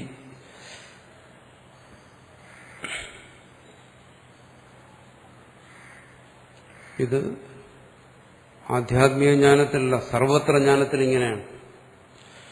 ജ്ഞാനത്തിന്റെ ആവൃത്തി കൊണ്ട് ജ്ഞാനത്തിന് ബലം വരുന്നു, ദൃഢത വരുന്നു. അതുപോലെ സ്വരൂപത്തെക്കുറിച്ചുള്ള ജ്ഞാനം, അത് മനനം കൊണ്ട് ആ ജ്ഞാനം അവന്റെ ഉള്ളിൽ വീണ്ടും വീണ്ടും വരുമ്പോൾ ആ ജ്ഞാനത്തിന് ദൃഢത വരും. അപ്പോൾ അവനെന്ത് ചെയ്യുന്നു? അവൻ അനാത്മദൃഷ്ടിയെ തിരസ്കരിക്കുന്നു. ശരീരബോധത്തെ അവൻ തിരസ്കരിക്കുന്നു. ശരീരബോധത്തെ തിരസ്കരിക്കുന്നു എന്ന് പറയുമ്പോൾ എന്താണ്? ശരീരത്തെ സംബന്ധിച്ചുള്ള പരമാർത്ഥ ബോധമില്ല എന്നേ അതിനർത്ഥമുള്ളൂ. അല്ല ശരീരബോധം ഇല്ലാതാകുന്നില്ല. ശരീരബോധം ദോഷമുള്ള കാര്യമല്ല. അഗ്നിയെക്കുറിച്ചുള്ള ബോധം പൊള്ളിക്കത്തില്ല. മറിച്ച് ആ ബോധത്തിനെ തുടർന്ന് വരുന്ന വ്യവഹാരങ്ങളാണ് അവിടെ പൊള്ളിക്കുന്നത്. അതുപോലെ ശരീരത്തെക്കുറിച്ചുള്ള ബോധം അതല്ല, മറിച്ച് ആ ശരീരബോധത്തെ തുടർന്ന് വരുന്ന വ്യവഹാരങ്ങൾ എന്താണ്? ആ ശരീരബോധത്തിൽ സത്വത്വബുദ്ധി, ആ ശരീരബോധത്തോട് അവിവേകം കൊണ്ട് താതാത്മ്യപ്പെടുക, ശരീരസംബന്ധമായി വരുന്ന ക്ഷുത്പിപാസാദികളെ തന്റേതെന്ന് ധരിക്കുക, മനസ്സിന്റെ ഭാഗമായി വരുന്ന കാമക്രോധാദികളെ തന്റേതെന്ന് ധരിക്കുക. ഇങ്ങനെ വരുന്നിടത്താണ് ദോഷം. പൊതുവെ ഇതിനെല്ലാം ചേർത്ത് ശരീരബോധം എന്ന് പറയുന്നുള്ളതേ ഉള്ളൂ. അപ്പോൾ ശരീരബോധം എന്ന് പറയുന്നത് കേവല ശരീരപ്രതീതി മാത്രമാണെങ്കിൽ അതില്ലാതാക്കാൻ വേണ്ടി പരിശ്രമിക്കേണ്ട കാര്യമില്ല. എന്തുകൊണ്ടത് സഹജമാണ്. നാമരൂപാത്മകമായി പ്രപഞ്ചം അനുഭവപ്പെടുന്നത് സഹജമാണ്. പക്ഷെ അതിന് അവിവേകത്തെ തുടർന്ന് അതിന് സംഭവിക്കുന്ന കാര്യങ്ങൾ അതിനോട് താതാത്മ്യപ്പെടുക, സത്യബുദ്ധിയിൽ വ്യവഹരിക്കുക, ഇതൊക്കെയാണ് ദോഷം. അല്ലാതെ ശരീരപ്രതീതിയല്ല. അതൊരു ജീവനെ സംബന്ധിച്ചിടത്തോളം ശരീരം ഉള്ളിടത്തോളം കാലം ശരീരപ്രതീതി ഉണ്ടായിരിക്കും. ജ്ഞാനിയാണോ അജ്ഞാനിയാണോ എന്നുള്ള വ്യത്യാസമൊന്നും. ആ ജീവൻ ഈ ശരീരത്തെ ആശ്രയിച്ച് നിലനിൽക്കുന്നിടത്തോളം കാലം പരമാർത്ഥ ജ്ഞാനിയാണെങ്കിലും ശരി, ശരീരപ്രതീതി ഉണ്ടായിരിക്കും, പ്രപഞ്ചപ്രതീതി ഉണ്ടായിരിക്കും. ദോഷം ചെയ്യുന്ന കാര്യമല്ല. പക്ഷെ അതിനെ വിഷയത്വം കാണുക, അതിനെ സത്യത്വം കാണുക, അതിൽ രാഗദ്വേഷങ്ങളുണ്ടാകും. ഇതിനാണ് വിഷയദൃഷ്ടി എന്ന് പറയുന്നത്. ആ വിഷയദൃഷ്ടിയാണ് ഇവിടുത്തെ ആത്മബോധം കൊണ്ട് വിവേകം കൊണ്ട് തിരസ്കരിക്കേണ്ടത്. അതിന് മനനം ആവശ്യമാണ്. അത് എങ്ങനെ വേണമെന്ന് പറയുന്നു? സന്യാസപൂർവകമായ മനനം ആവശ്യമാണെന്ന് പറയും. സർവകർമ്മത്യാഗരൂപത്തിലുള്ള സന്യാസപൂർവകമായ മനനം അത് കർശനമായി പറയുന്നു. ജ്ഞാനവും സന്യാസവും ഒരുമിച്ചുണ്ടായതേ പറ്റൂ എന്ന് പറയും. ആ സന്യാസം കർമ്മത്യാഗരൂപത്തിലുള്ളതാണെന്നും പറയും.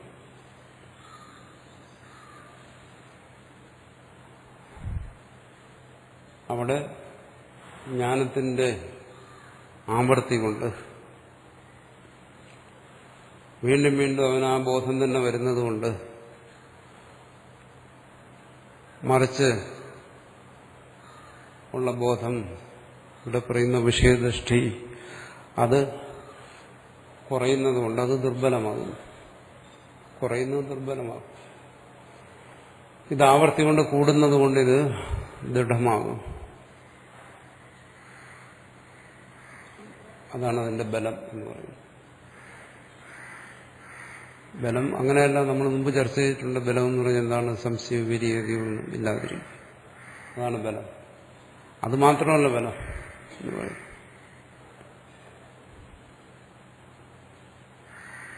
ബലം എന്ന് പറയുന്നത് ദൃഢമായ സ്മൃതി പോലെ ഒരു കാര്യത്തെ മനഃപ്പാഠം ചെയ്തു വെച്ചു.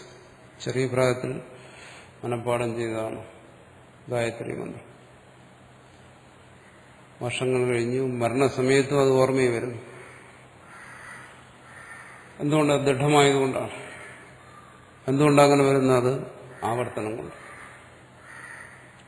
അപ്പൊ ഇവിടെ ദൃഢമായി ബോധിക്കുന്നു, പിന്നെ ആവർത്തിക്കുന്നു. അതാണ് അതിന്റെ ബലം. അപ്പോൾ ആവർത്തനം കൊണ്ടും ബലം വരും. സംശയ വിപര്യാദികൾ മാറുന്നുകൊണ്ടും ബലം വരും. ഏതായാലും ആ ബലം കൊണ്ട് വിഷയദൃഷ്ടിയെ തിരസ്കരിക്കുക, അനാത്മദൃഷ്ടിയെ തിരസ്കരിക്കുക, പ്രപഞ്ചത്തിലുള്ള സത്യത്വ ബുദ്ധിയെ തിരസ്കരിക്കുക.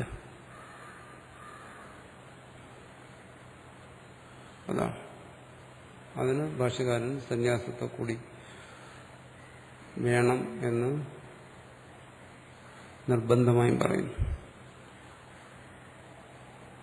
അതഹ തദ്ഭാവേന ബാല്യേന തിഷ്ഠാസേന. അപ്പോൾ ആ ജ്ഞാനത്തിന്റെ ബലത്തിൽ, ആ ജ്ഞാനത്തിന്റെ ആവർത്തി കൊണ്ട്, വിഷയദൃഷ്ടിയെ തിരസ്കരിച്ചുകൊണ്ട് ആ ജ്ഞാനത്തിൽ നിലനിൽക്കുക. അതാണ് പറയുന്നത് തദ്ഭാവേന ബാല്യേന തിഷ്ഠാസേ എന്ന് പറയും. അപ്പോ നമ്മളിപ്പോൾ പറഞ്ഞു ജ്ഞാനത്തിന്റെ ആവർത്തി, അതാണ് ജ്ഞാനത്തിന്റെ ബലം. പക്ഷെ അവിടെ ഒരു കാര്യം കൂടെ പറഞ്ഞു. എന്താണ്? പ്രപഞ്ചപ്രതീതി ഇതിന് ദോഷമല്ല. പ്രപഞ്ചപ്രതീതി ഉള്ളിടത്ത് ജ്ഞാനബലം, ജ്ഞാനത്തിന്റെ ആവൃത്തി അതുണ്ടാവും. പറഞ്ഞെന്താണ്? ഒരു സമയത്ത്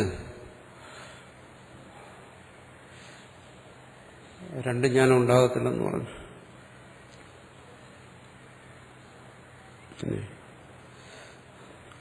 എന്റെ മുമ്പിൽ പുസ്തകമിരിക്കുന്നു. ഈ പുസ്തകമാണെന്നുള്ള ജ്ഞാനമുണ്ട്, പുസ്തക പ്രതീതിയുണ്ട്. ഈ വിഷയത്തെ സംബന്ധിച്ച് എനിക്കിത് പേനയാണെന്നുള്ള ബോധം കൂടെ ഉണ്ടാകത്തില്ല. ഒരു വിഷയത്തെ സംബന്ധിച്ച് ഇവിടെ സ്വസ്വരൂപം എന്ന് പറയുന്നത് പരമാർത്ഥമാണ്. ആ പരമാർത്ഥത്തെയാണ് ശ്രുതി ബോധിപ്പിക്കുന്നത്. ആ പരമാർത്ഥത്തെ സംബന്ധിച്ച് ഏകമായ ബോധമാണ്. എന്താണ്? അത് നിത്യമാണ്, ശുദ്ധമാണ്, മുക്തമാണ്, നിരന്തരമാണ്, സർവാന്തരമാണ്. അത് എന്തെല്ലാം വിശേഷണങ്ങൾ അതിന് യോജിപ്പിക്കാമോ ആ വിശേഷങ്ങളോട് കൂടിയാണ് അതിനെ ഗ്രഹിക്കുന്നത്. അപ്പോൾ ഈ ബോധവും പ്രപഞ്ചപ്രതീതിയും ഒരേ കാലത്തിൽ ഇരിക്കുമോ? അല്ലെങ്കിൽ പ്രപഞ്ചപ്രതീതിയിൽ ഇങ്ങനൊരു ബോധം ഉണ്ടാകുമോ?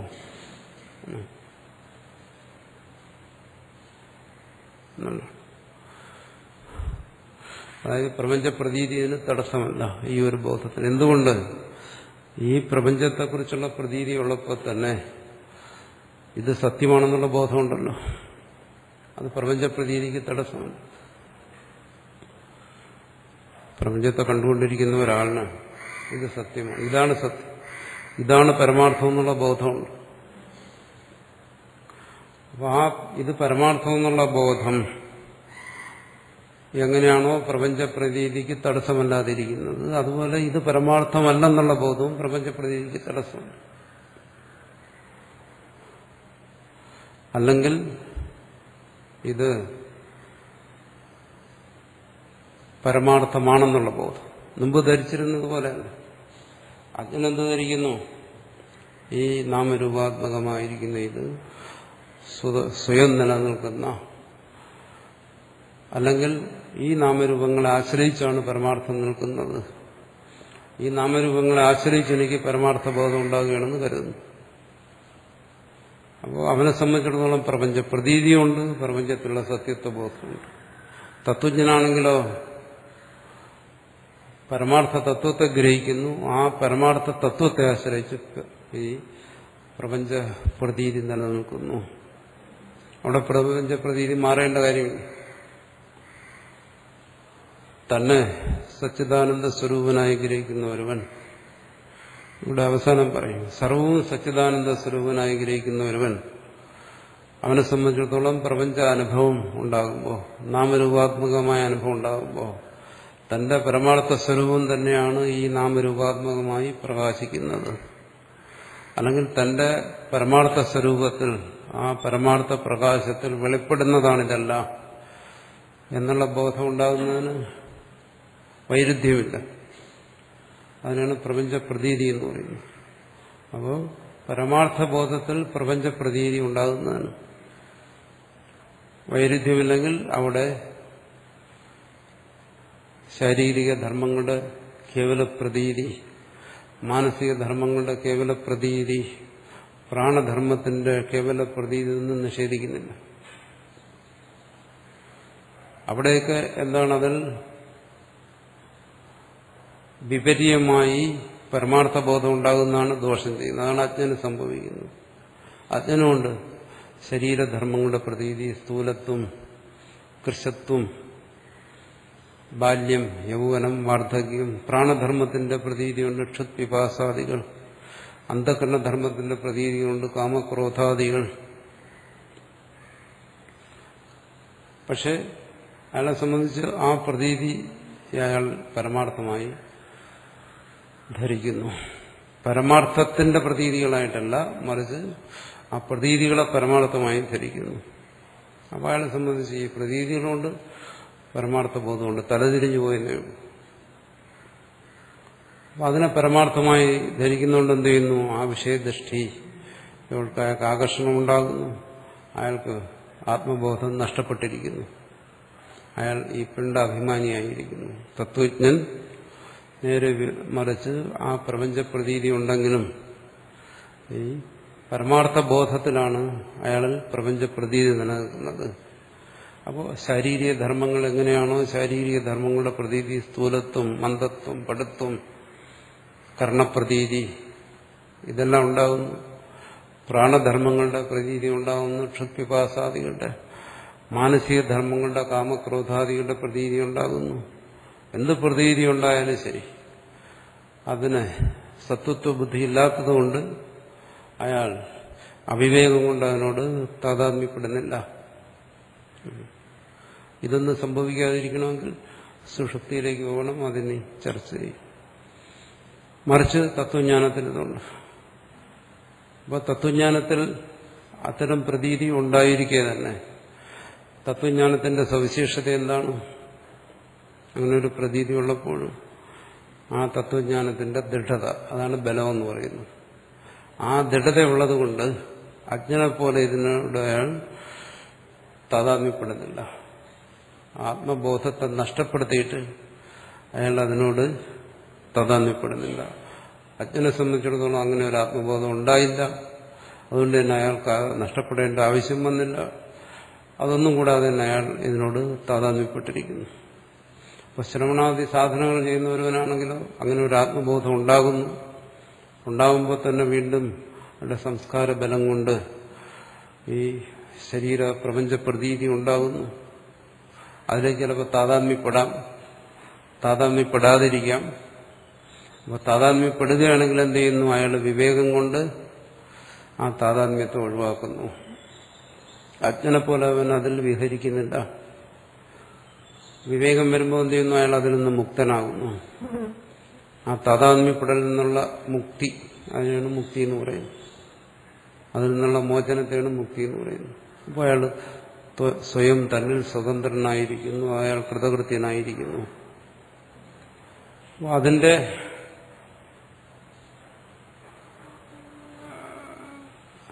ഇവിടെ പറയും അതിന്റെ അവസാനം, അതിന്റെ സാരമായി വരുന്നതിനാണ് അടുത്ത് പറയുന്ന മൗനം എന്ന് പറയുന്നത്. ആ മൗനം എന്ന് പറയുന്നത് എന്താണ്? അതിന്റെ ശുദ്ധമായ നില, ദൃഢമായ നില എന്ന് പറയുന്നു. മനനത്തിന് ആ ദൃഢത ഉണ്ടാകുന്നു. പക്ഷെ മനനത്തിൽ എന്ത് വരുന്നു? ആ ദൃഢതയ്ക്ക് ബാധ വരുന്നു. വീണ്ടും പ്രപഞ്ച താതാത്മ്യം അനുഭവപ്പെടുന്നു. വീണ്ടും അയാൾ പരാതിപ്പെടുന്നു, എനിക്ക് ആത്മബോധം ഉണ്ടായി, പക്ഷെ ഞാനിപ്പോൾ അജ്ഞനെ പോലെ പെരുമാറുന്നു. വിവേകം ഉണ്ടായിട്ട് എന്താ കാര്യം? ആ വിവേകത്തെ അവിവേകം കീഴ്പ്പെടുത്തുന്നു. എന്നിട്ട് അവിവേകിയെപ്പോലെ തന്നെ ഞാൻ പെരുമാറുന്നു. കാമക്രോധങ്ങൾക്ക് ഞാൻ വശംഗതനാകുന്നു, വശംബദനാകുന്നു എന്നൊക്കെ അയാൾ പറയുന്നു. അപ്പോൾ മനന സമയത്ത് മനനം ചെയ്യും. മറിച്ച് മൗനത്തിലാണെങ്കിലോ അതില്ല. അവിടെ അയാൾ ദൃഢനിശ്ചയനായിരിക്കുന്നു. അവിടെ പറയും എന്താണത്? വിശുദ്ധമായ ജ്ഞാനമാണ്. ഇവിടെ അങ്ങനെയല്ല, ഇവിടെ മലിനമായ ജ്ഞാനമാണ്. ഇത്രയും പറഞ്ഞു വന്ന ഇതാണ്. തത്വജ്ഞാനത്തിന് ശേഷം പിന്നെ ഒരു വിഷയദൃഷ്ടി തിരസ്കരണം, അതിന്റെ ആവശ്യം എന്താണ്? ശ്രവണം കൊണ്ട് തന്നെ ആത്മബോധം ഉണ്ടാകുന്നു എന്ന് പറഞ്ഞാൽ പിന്നെ ബാക്കിയുള്ള കാര്യങ്ങളുടെ ആവശ്യം എന്താണ്? സാധാരണ ചോദിക്കുന്ന ഒരു ചോദ്യമാണ്. അവിടെ തന്നെ ചോദ്യം വരുന്നത്, ശ്രവണം കൊണ്ട് തന്നെ ആ ബോധം ഉണ്ടാകുന്നെങ്കിൽ പിന്നെ സന്യാസത്തിന്റെ ആവശ്യം എന്താണ്? ഈ വിഷയദൃഷ്ടി തിരസ്കരണത്തിന് ഏറെ സഹായിക്കുന്ന ഒന്നാണ് ബാഹ്യമായ ത്യാഗം എന്ന്. ബാഹ്യമായ ത്യാഗം, അതിന് ഭാഷ്യകാരനൊന്ന് കൂട്ടിച്ചേർത്തു. എന്താണ് ആ ബാഹ്യമായ ത്യാഗം? സർവകർമ്മങ്ങളെ ഒഴിവാക്കുന്നതായിരിക്കും. ആ സർവകർമ്മങ്ങളെ ഒഴിവാക്കുന്നതിന് വേണ്ടിയിട്ട് അവിടെ പറഞ്ഞു ഭിക്ഷാചര്യത്തോടു കൂടിയുള്ള ഇതെന്ന് പറഞ്ഞു. അത് എപ്പോ? തത്വജ്ഞാനത്തിന് ശേഷമല്ല, ശ്രവണ മനനാദി സാധനകൾ അനുഷ്ഠിച്ചുകൊണ്ടിരിക്കുമ്പോൾ പോലും അങ്ങനെ ഒന്ന് വേണം. അപ്പോൾ കഴിഞ്ഞ ദിവസം ഒരാൾ എന്നോട് ചോദിച്ചു, ആ ശങ്കരാചാര്യർ പറയുന്ന ഈ ഭിക്ഷാചര്യം പ്രായോഗികമല്ല എന്ന് പറയുന്നു. അപ്പോൾ അത് ശങ്കരാചാര്യർ അത് അവിടെ പറയുകയും ചെയ്യുന്നു, ഭിക്ഷാചര്യം കൂടിയേ തീരുന്നു. അപ്പോൾ ആ ഒരു തലത്തിൽ ഇത് അപ്രായോഗികമാകുമല്ലോ. ഈ കാലദേശങ്ങൾക്കനുസരിച്ച് അത് അപ്രായോഗികമാണല്ലോ. കാരണം ശങ്കരാചാര്യർ ഒരു കാര്യത്തിൽ ദൃഢമായി പറയും, തത്വജ്ഞാനം തന്നെ അതുപോലെ മുഖ്യമായി പറയുന്നു സന്യാസം. ആ സന്യാസത്തിൽ ഏറ്റവും പ്രധാനമായി പറയുന്നു ഭിക്ഷാചര്യം. അത് സാധ്യമല്ലല്ലോ. അപ്പോൾ ഫലത്തിൽ അങ്ങനെ ഒരു നിഷ്ഠ അസാധ്യമായിത്തീരുന്നു. ഭിക്ഷാചര്യം അസാധ്യമാണ് തീർച്ചയായിട്ടും. അപ്പോൾ അവിടെ എന്താണ് പറയുന്നത്? സന്യാസം കൊണ്ട് ഉദ്ദേശിക്കുന്നത് ത്യാഗമാണ്, സർവകർമ്മത്യാഗം. ആ സർവകർമ്മത്യാഗത്തിൽ വരുന്ന ഒരനുഷ്ഠാനം, അതിനാണ് ഭിക്ഷാചര്യം എന്ന് പറയുന്നത്. അപ്പോൾ അവിടെ അതുകൊണ്ട് സർവകർമ്മത്യാഗം അസാധ്യമെന്നല്ല പറയുന്നത്. പക്ഷെ ഭിക്ഷാചര്യം എന്ന് പറയുന്ന ആ പ്രവൃത്തി അത് അസംഭവമാണെന്ന് പറയുന്നു. ശരി, അങ്ങനെയാണെങ്കിൽ എന്താണ് സർവകർമ്മത്യാഗം എന്ന് പറഞ്ഞാൽ? ചോദിക്കും. അപ്പോൾ സർവകർമ്മത്യാഗത്തിലും ശങ്കരാചാര്യർക്ക് ഭിക്ഷാചര്യം എന്ന് പറയുന്ന ഒരു കർമ്മത്തെ അംഗീകരിക്കേണ്ടി വന്നു. ആ കർമ്മത്തിനെ അംഗീകരിക്കാൻ വേണ്ടി പറഞ്ഞു അത് പ്രതിപത്തി കർമ്മമാണ്, മറ്റു പല രീതിയിലായാലും ശരി, അവിടെ ഏഷണയില്ലാത്തതാണ് എന്നെല്ലാം പല രീതിയിൽ പറഞ്ഞാലും ഒരു കർമ്മം അവിടെ അംഗീകരിക്കേണ്ടി വന്നു. ഭിക്ഷാചര്യം എന്ന് പറയും. എന്തിനും ശരീരം നിലനിർത്തണം. അങ്ങനെയാണെങ്കിൽ ഇവിടെയും അത്രയേ ഉള്ളൂ. കാലദേശങ്ങൾക്കനുസരിച്ച് കാലദേശോചിതം കർമ്മ, അതാണല്ലോ ധർമ്മം. ഭിക്ഷുവിനെ കുറിച്ച് പറയുന്നു അവൻ ധർമ്മജ്ഞനാണ്. ശരി, അപ്പോൾ തന്റെ ധർമ്മത്തെക്കുറിച്ച് ബോധമുള്ളവൻ. ധർമ്മം എന്നുള്ളതിന് എന്താണ്? ആത്മാവെന്നുള്ള അർത്ഥവും പറയുന്നുണ്ട്, ധർമ്മത്തിന് ആചരണം എന്നുള്ള അർത്ഥവും പറയുന്നുണ്ട്. രണ്ട് യോജിക്കും. തന്റെ ധർമ്മത്തെക്കുറിച്ച് ബോധം, ആത്മാവിനെക്കുറിച്ച് ബോധമുള്ളവൻ, തന്റെ ആചരണത്തെക്കുറിച്ച് ബോധമുള്ളൂ, ഭിക്ഷാചര്യത്തെക്കുറിച്ച് ബോധമുള്ളൂ. അങ്ങനെയാണെങ്കിൽ അങ്ങനെ ഒരു കർമ്മത്തെ സ്വീകരിച്ചിരുന്നെങ്കിൽ ഇന്നും സർവകർമ്മങ്ങളെയും ത്യജിച്ചിട്ട് ഈ ശരീരം നിലനിർത്തുന്നുള്ള ഒരു കർമ്മത്തെ സ്വീകരിക്കാം. അത് ഭിക്ഷാചര്യം തന്നെ ആയിരിക്കണമെന്നില്ല. കാലദേശോചിതമായ കർമ്മമാകാം, ഏത് പ്രവൃത്തിയാകാം. അപ്പോൾ അങ്ങനെ വരുമ്പോഴാണ് ഇന്നും ഈ ആശ്രമങ്ങളുടെയൊക്കെ പ്രസക്തി വരുന്ന അതാണ്. കാരണം അങ്ങനെ കേവലം ജീവന ഉപാധി ആയി മാത്രം ഒരു കർമ്മം ചെയ്ത് ജീവിക്കുക എന്ന് പറയുന്നത് സമൂഹത്തിൽ പറ്റത്തില്ല.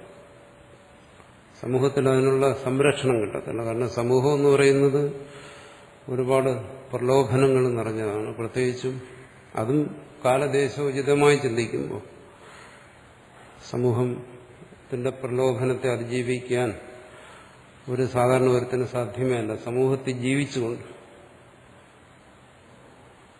സമൂഹത്തിന്റെ പ്രലോഭനങ്ങൾ അതിജീവിക്കാൻ പറ്റത്തില്ല. എന്തുകൊണ്ട്? അവിടെ ആ പ്രലോഭനങ്ങളെ അതിജീവിക്കുന്നതിനുള്ള ഒരു സംരക്ഷണം ആവശ്യമാണ്. ആ സംരക്ഷണമില്ലെങ്കിൽ പ്രലോഭനങ്ങൾക്ക് കാരണം എന്താണ്? ബലവാൻ ഇന്ദ്രിയഗ്രാമോ വിദ്വാംസമോപി കർഷതി മനു പറഞ്ഞിരിക്കുന്നു. അവനിൽ ആ വിവേകം ഉണ്ടെങ്കിൽ തന്നെ ശരി, ഇന്ദ്രിയങ്ങൾ അവനെ ആകർഷിക്കും, വിഷയങ്ങളിലേക്ക് കൊണ്ടുപോകും. അപ്പോൾ ഈ പറയുന്ന വിവേകമോ സന്യാസമോ ഒന്ന് സമൂഹത്തിൽ സാധ്യമേ അല്ല. അപ്പോൾ അവൻ സമൂഹത്തിൽ നിന്ന് മാറി താമസിക്കുന്നു.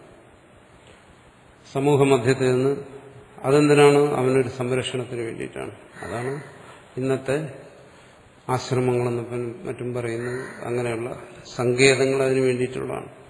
അത്തരം സംരക്ഷണത്തിന് വേണ്ടിയിട്ടാണ്. അവിടെ എന്ത് ചെയ്യുന്നു? അവന് ബാഹ്യമായ സമൂഹത്തിന്റെ പ്രലോഭനങ്ങൾ അവന് അവിടെ അതിജീവിക്കാൻ കഴിയും. അവിടെ നിന്നുകൊണ്ട് അവിടെ നിന്ന് അതിജീവിക്കാൻ കഴിഞ്ഞില്ലെങ്കിൽ അത് പരാജയമാണ്. പക്ഷെ അതുകൊണ്ട് ഉദ്ദേശിക്കുന്നത് ആ സംരക്ഷണവും അതിജീവനവുമാണ്. അവിടെ എന്ത് ചെയ്യുന്നു? പ്രവൃത്തി ചെയ്യുക.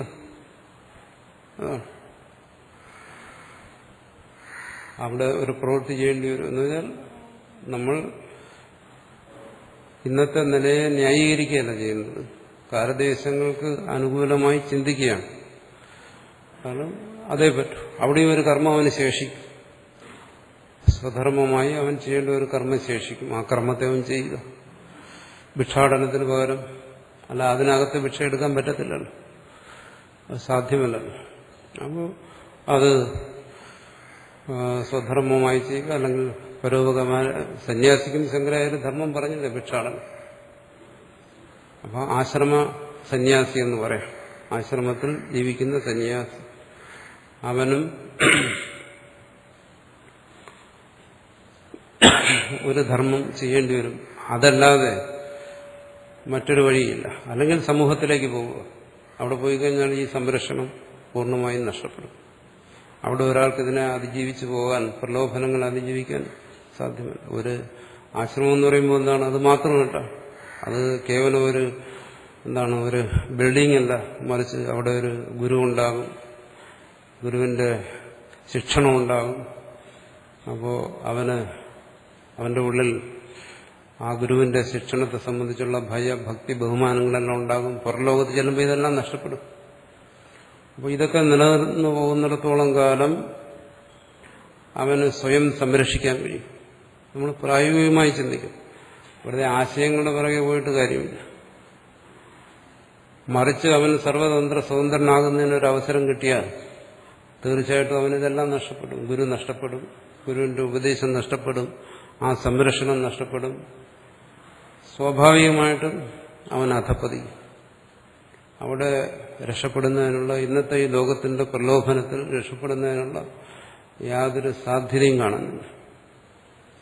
അതുകൊണ്ട് ഇത്തരം സങ്കേതങ്ങളിൽ മാത്രമേ ഈ പറയുന്ന തരത്തിലുള്ള സന്യാസവും ബ്രഹ്മചര്യവും ഒക്കെ പ്രായോഗികമായി സാധ്യമാവും. അപ്പോൾ ഇതിനുള്ള പോരായ്മകൾ ചിലപ്പോൾ ചിലർ ചൂണ്ടിക്കാണും. പോരായ്മ എന്ന് പറയുന്നത് സൃഷ്ടിയിലൊന്നും തന്നെ പൂർണ്ണമായി സൃഷ്ടിച്ചിട്ടില്ലല്ലോ. ഏതിനും അതിൻ്റെതായ പോരായ്മകൾ കാണും. എന്നാലും അതിന്റെ സാധ്യതകൾ ഇത്തരം സങ്കേതങ്ങളിൽ മാത്രമേ ഉള്ളൂ, വേറെ ഒരു സ്ഥലത്തും ഇല്ല. വേറെ സ്ഥലത്ത് പോയി കഴിഞ്ഞാൽ ഒരുവന്റെ മനസ്സിന്, അവന്റെ കർണങ്ങൾക്കൊരു സ്വാതന്ത്ര്യം കിട്ടിയാൽ സ്വാഭാവികമായിട്ടും അത് ദുർവഴിക്ക് തന്നെ തിരിയും. അതുകൊണ്ട് ഞാൻ എല്ലാവരെയും ആശ്രമത്തിൽ തന്നെ ബന്ധിക്കുകയാണ്, ബലാൽ, വേറെ വഴിയില്ലാത്തതുകൊണ്ട് എന്ന് നിങ്ങളൊരു ആരോപണമായി പറയരുത്. അതുകൊണ്ടാണ് ഞാൻ നേരിട്ടങ്ങ് പറഞ്ഞത്.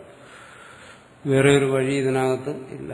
അപ്പോൾ ഇന്നത്തെ സന്യാസം എന്ന് പറയുന്നത് ഈ ആശ്രമ സന്യാസമേ സാധ്യമാകും.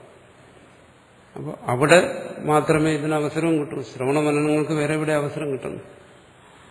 അതിനൊരവസരം വേറെ ഒരിടത്തില്ലല്ലോ. സമൂഹത്തിൽ ഇറങ്ങിക്കഴിഞ്ഞാൽ എന്താ ശ്രവിക്കുന്നത്? അവിടെ എന്താ നമ്മൾ ശ്രമിക്കുന്നത്? അവിടെ ശ്രമിക്കുന്ന വിഷയങ്ങൾ വേറെയാണ്. അവിടെ തത്വബോധമൊന്നും അവിടെ ശ്രവിക്കാനില്ല. ലോക വിഷയങ്ങൾ, ലൗകിക വിഷയങ്ങളാണ്. അപ്പോൾ ഇതിനകത്ത് എന്തൊക്കെ ന്യൂനതകളും പോരായ്മകളും ഈ കാലം കൊണ്ട്, കാലത്തിന്റെ സ്വാധീനം കൊണ്ട് വന്നു കഴിഞ്ഞാലും ഇതിനപ്പുറം ഒരു സംരക്ഷണം, ഒരാൾക്ക് ഇങ്ങനെ ഒരു മാർഗത്തിൽ മുന്നോട്ട് പോകണമെങ്കിൽ വേറെ ഒരു സംരക്ഷണം വേറെ ഇല്ല. ഇന്നത്തെ കാലത്തിലല്ല, ഇനി ഭാവിയിൽ അങ്ങനെ എന്തെങ്കിലും ഉണ്ടായാൽ അവിടെ നമ്മളാരും കാണത്തുമില്ല. അതിനെന്തേ എല്ലാവരും മോക്ഷം നേടി പോവില്ലേ? അതുകൊണ്ട് ഈ കാര്യം എന്താണ്? ഈ പറഞ്ഞു വന്നത് എന്താണ്? ഈ ജ്ഞാനബലം, ആ ജ്ഞാനബലം സന്യാസത്തോടു കൂടി തന്നെ ആയിരിക്കണം. അതാണ് ഭാഷ്യകാരൻ പറയുന്നത്. ആ സന്യാസം കാലദേശോചിതമായി ഇന്ന് നമ്മുടെ മുമ്പിൽ വന്നിരിക്കുന്ന സന്യാസം. അത് ശങ്കരാചാര്യ സന്യാസം പ്രായോഗികമല്ല എന്ന് നമ്മൾ മനസ്സിലാക്കുന്നതോടൊപ്പം ഇന്നെന്താണ് പ്രായോഗികമായ സന്യാസം ഒന്നുകൂടി മനസ്സിലാക്കുന്നത്. അതുകൊണ്ടാണ് അതുകൂടെ പറഞ്ഞത്. അപ്പോൾ ബലം നാമ ആത്മവിദ്യയ അശേഷ വിഷയദൃഷ്ടി തിരസ്കരണം അത തദ്ഭാവേന ബാല്യേന തിഷ്ഠാസേ പറയുന്നു. സന്യാസത്തെ വിധിച്ചിരിക്കുന്നു എന്നാണ് ഇവിടെ പറയുന്നത്. ആ ബലം കൊണ്ട്, ജ്ഞാനബലം കൊണ്ട് സർവകർമ്മ ത്യാഗപൂർവകമായ സന്യാസത്തിൽ നിൽക്കുക എന്നാണ്. അപ്പൊ അവനവന്റെ ശരീരം നിലനിർത്തുന്നതിനോ ചെയ്യുന്ന ഒരു കർമ്മം മറ്റുള്ളവർക്ക് ഗുണം വരുന്നതിൽ എന്താ ദോഷം? അതെന്താ സഹിക്കാൻ വയ്യാതെ? അപ്പൊ അത് പരോപകാരപ്രദമാകും. അതിന് ശങ്കരാചാര്യർ പറയുന്നത് എന്താണ്? ഒരു കാര്യത്തിലാണ്, ശിഖയും യജ്ഞോപവീതവും സ്വീകരിച്ചുകൊണ്ട് ചെയ്യേണ്ട കർമ്മങ്ങളെ ത്യജിക്കാനാണ് പറഞ്ഞിരിക്കുന്നത്.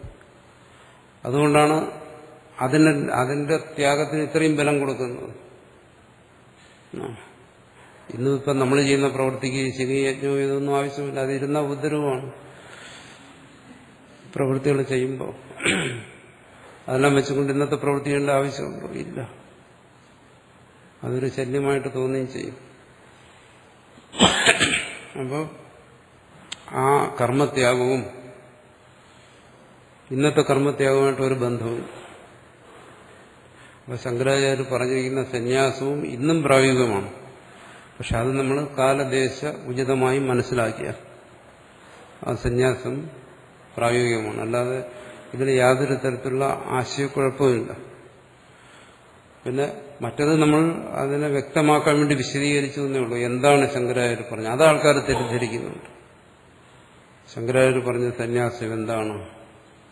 അത് ശിഖ യജ്ഞോപീതവും ശിഖയും ത്യജിക്കുന്നത് തുടങ്ങുന്ന സന്യാസമാണ്. അതെന്തിനു വേണ്ടി പറഞ്ഞു?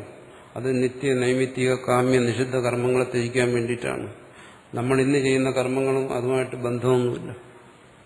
പിന്നെ അവിടെ ഏത് കർമ്മം പറഞ്ഞു? അന്ന് മറ്റൊരു കർമ്മമില്ല. അത് ത്യജിച്ചു കഴിഞ്ഞാൽ പിന്നെ ശേഷിക്കുന്ന എന്താണ്?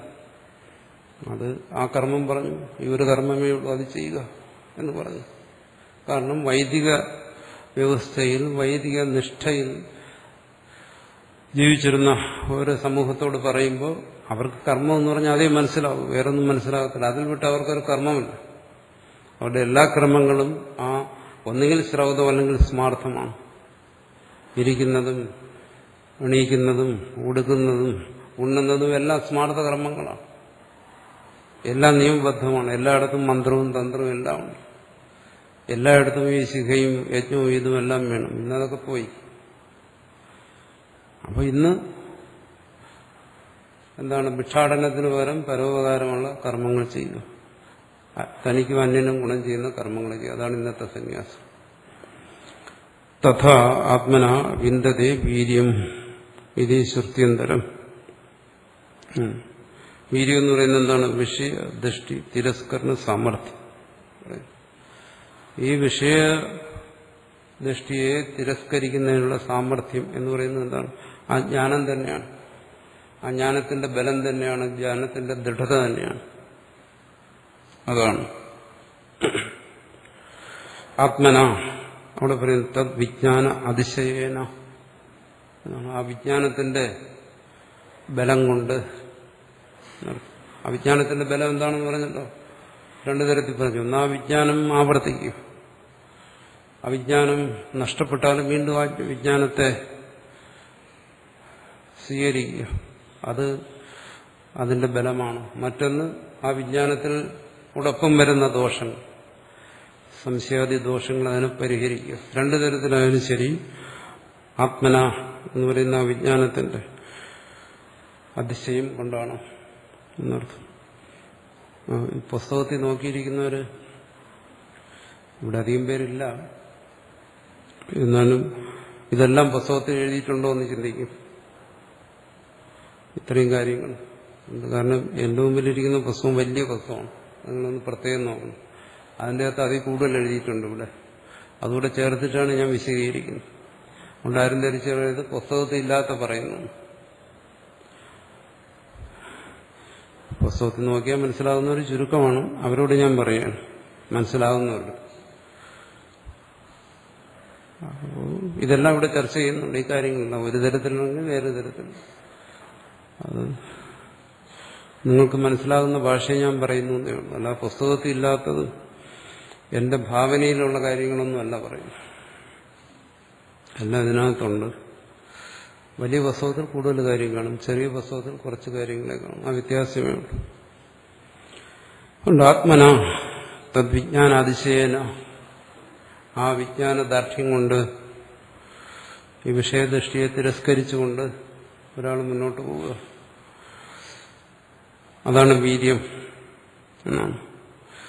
ബലഹീനേന വിഷയദൃഷ്ടി തിരസ്കരണ സാമർഥ്യരഹിതേന നായമാത്മാന ലഭ്യോ നായമാത്മാ ബലഹീനേന ലഭ്യ എന്ന് പറഞ്ഞില്ലേ. ഈ വിജ്ഞാനത്തിന്റെ ദാർഢ്യം ഇവിടെ ഇത്രയും വ്യാഖ്യാനിച്ചില്ല, അവിടെ വ്യാഖ്യാനിച്ചിട്ടില്ല. എന്നാലും ഇതുപോലെ അവിടെ പറഞ്ഞു. അപ്പോ ബലം എന്ന് പറയുന്നതുകൊണ്ട് ഇവിടെ ഇപ്പം മുഖ്യമായും ചർച്ച ചെയ്യുന്നത് പാണ്ഡിത്യം, ബാല്യം, മൗനം, 3 കാര്യങ്ങൾ.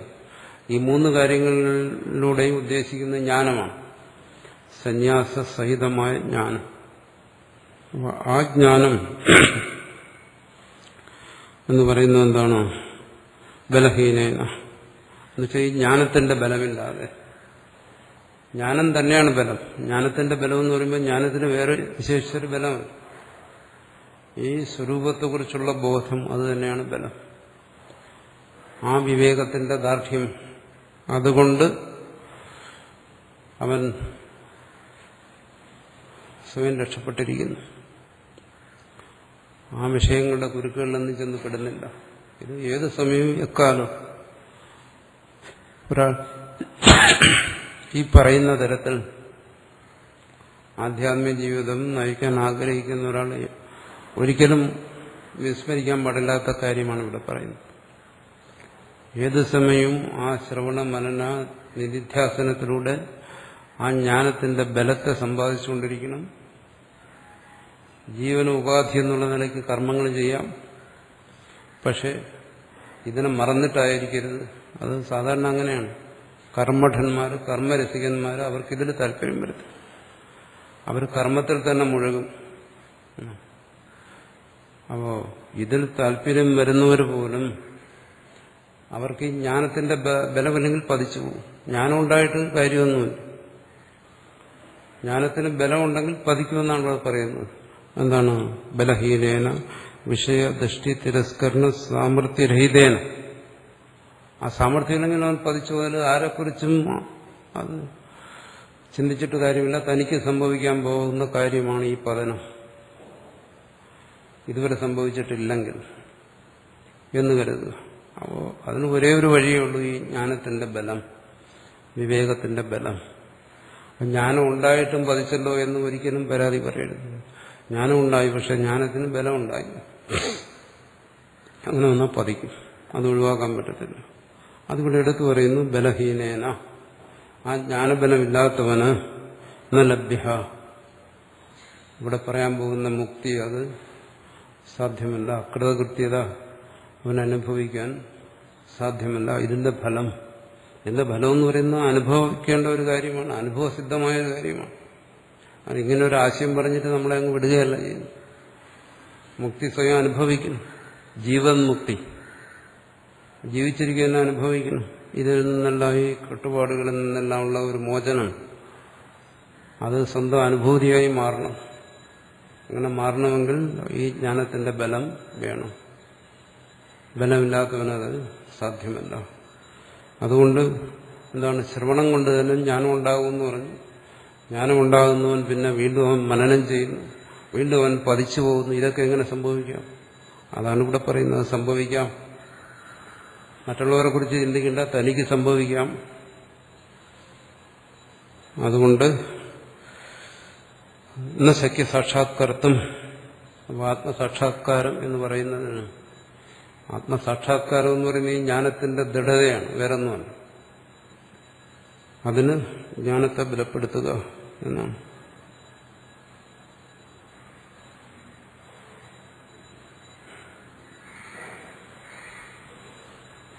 കൃഷ്ണ അനാത്മതിയോ ഹൃതി ബാല്യശബ്ദ വിധേയാസ, ഈ അനാത്മബുദ്ധിയുടെ നാശം അത് ജ്ഞാനബലത്തിനനുസരിച്ച് സംഭവിക്കുന്നു എന്നാണ്. പിന്നെ കഴിഞ്ഞ ദിവസം പറഞ്ഞ ഒരർത്ഥമുണ്ടല്ലോ, അത് കൊടുക്കുക. എന്താണ്?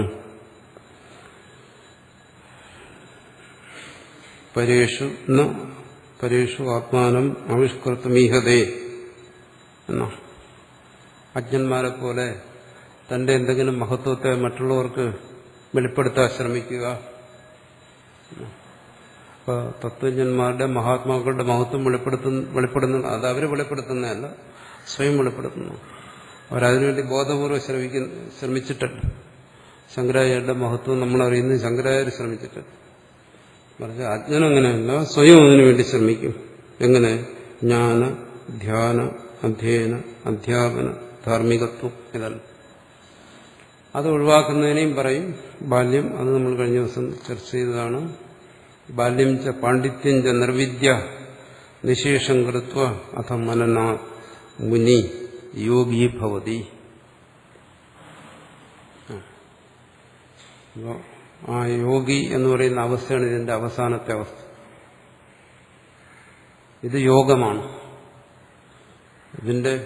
ഇത് പ്രാപിച്ചവനാണ് യോഗി എന്ന് പറയുന്നത്. മുനി എന്നും പറയുന്നു. ഇവിടെ മുനി എന്ന് പറയുന്നു, ഭാഷ്യകാരൻ പറയുന്നു അവനാണ് യോഗി എന്നർത്ഥം. അപ്പോൾ യോഗി എന്ന് പറയുമ്പോൾ അത് അവൻ ശീർഷാസനത്തിൽ നിന്ന് യോഗിയായതല്ല. പിന്നെ എങ്ങനെയാണ്? മനനം കൊണ്ട് യോഗിയായവനെ കുറിച്ചാണ് ഇവിടെ പറയുന്നത്. അല്ലെങ്കിൽ മറ്റേ യോഗ, മറിച്ച യോഗ, ഇന്നാരുടെ യോഗ, വേറൊരാളുടെ യോഗ,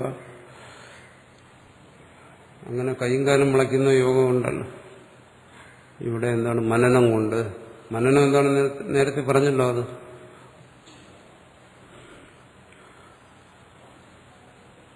ബാല്യം ച പാണ്ഡിത്യം ച നിർവിദ്യ നിശേഷം കൃത്വ, അതാണ് മനനം കൊണ്ടിവിടെ ഉദ്ദേശിക്കുന്നത്. ബാല്യത്തെയും ആ ശ്രവണത്തിൽ നിന്നുണ്ടായ ജ്ഞാനം, പിന്നെ പാണ്ഡിത്യം ശ്രവണത്തിൽ നിന്നുണ്ടായ ജ്ഞാനം, പിന്നെ ബാല്യം അതിന്റെ ദൃഢത, ഇത് രണ്ടും കൂടെ ചേർത്തിട്ടാണ് ഇവിടെ പറഞ്ഞിരിക്കുന്നത് മനനം എന്ന് പറയുന്നത്. ഇതുകൊണ്ട് ഈ രണ്ടും സ്വായത്തമായി കഴിഞ്ഞാൽ അതാണ് പറയുന്നത് നിർവിദ്യ എന്ന് വെച്ചാൽ നിശേഷം എന്ന് വെച്ചാൽ പൂർണ്ണമായി, കൃത്വ ചെയ്തിട്ട് എന്ന് വെച്ചാൽ സമ്പാദിച്ചിട്ട്. അപ്പോൾ പാണ്ഡിത്യം, ജ്ഞാനം, പ്രഥമജ്ഞാനം, ബാല്യം ആ ജ്ഞാനത്തിന്റെ ദൃഢത, ഇത് രണ്ടും കൊണ്ട്, ഇതിനെ രണ്ടിനെയും കൂടെ ചേർത്താണ് പറഞ്ഞു മനന. കേവലം മനനത്തെ മാത്രമാണ്. എന്തുവരുന്നു? അവൻ യോഗിയായിത്തീരുന്നു. മുനി, അതിനെവിടെ മുനി എന്ന് പറഞ്ഞു. അപ്പോൾ മൂന്നാമത്തെ അവസ്ഥയായി. ബാല്യം, പാണ്ഡിത്യം, മുനി എന്ന് പറയും. അപ്പോൾ ഇതിനെ കുറിച്ച് ഭാഷ്യകാരൻ പറയും, ആ മുനി എന്ന് പറയുന്നതോട് ഉദ്ദേശിക്കുന്നത് ആ ബോധത്തിന്റെ പൂർണ്ണത. ബ്രഹ്മൈവ സർവം ഇതി പ്രത്യ യസ് ഉപജായതേ സ ബ്രാഹ്മണ കൃതകൃത്യോ അതോ ബ്രാഹ്മണ. അവിടെയെല്ലാം പൂർണ്ണമാകും. അപ്പോൾ ഇവൻ ചിന്തിക്കുന്നത്, അറിയുന്നത് തന്നെ കുറിച്ചാണ്. അങ്ങനെയാണ് തുടങ്ങുന്നത്. ശ്രുതി പറയുന്നത് എന്താണ്? ത്വം, നീ, നിന്നെ ഉദ്ദേശിച്ചിട്ടാണ് പറയുന്നത്. അപ്പം അവൻ ഗ്രഹിക്കേണ്ടത് തന്നെ സംബന്ധിച്ചാണ്. പക്ഷെ നിന്നെക്കുറിച്ച് എന്താ പറയുന്നത്? തത്. അപ്പോൾ അവിടെ സർവത്തെയും ഗ്രഹിക്കുന്നു. അപ്പോൾ ആത്യന്തികമായിട്ട് എന്ത് വരുന്നു? താൻ നിത്യനും ശുദ്ധനും മുക്തനുമാണെന്ന് ഗ്രഹിക്കുമ്പോൾ അത് കേവലം വ്യക്തിനിഷ്ഠമായ തന്നെക്കുറിച്ചുള്ള ഒരു ബോധമല്ല, മറിച്ചത് സർവാത്മഭാവമാണ്. ബ്രഹ്മൈവ സർവം. ആ ഒരു ബോധത്തിലെത്തിച്ചേരുന്നു.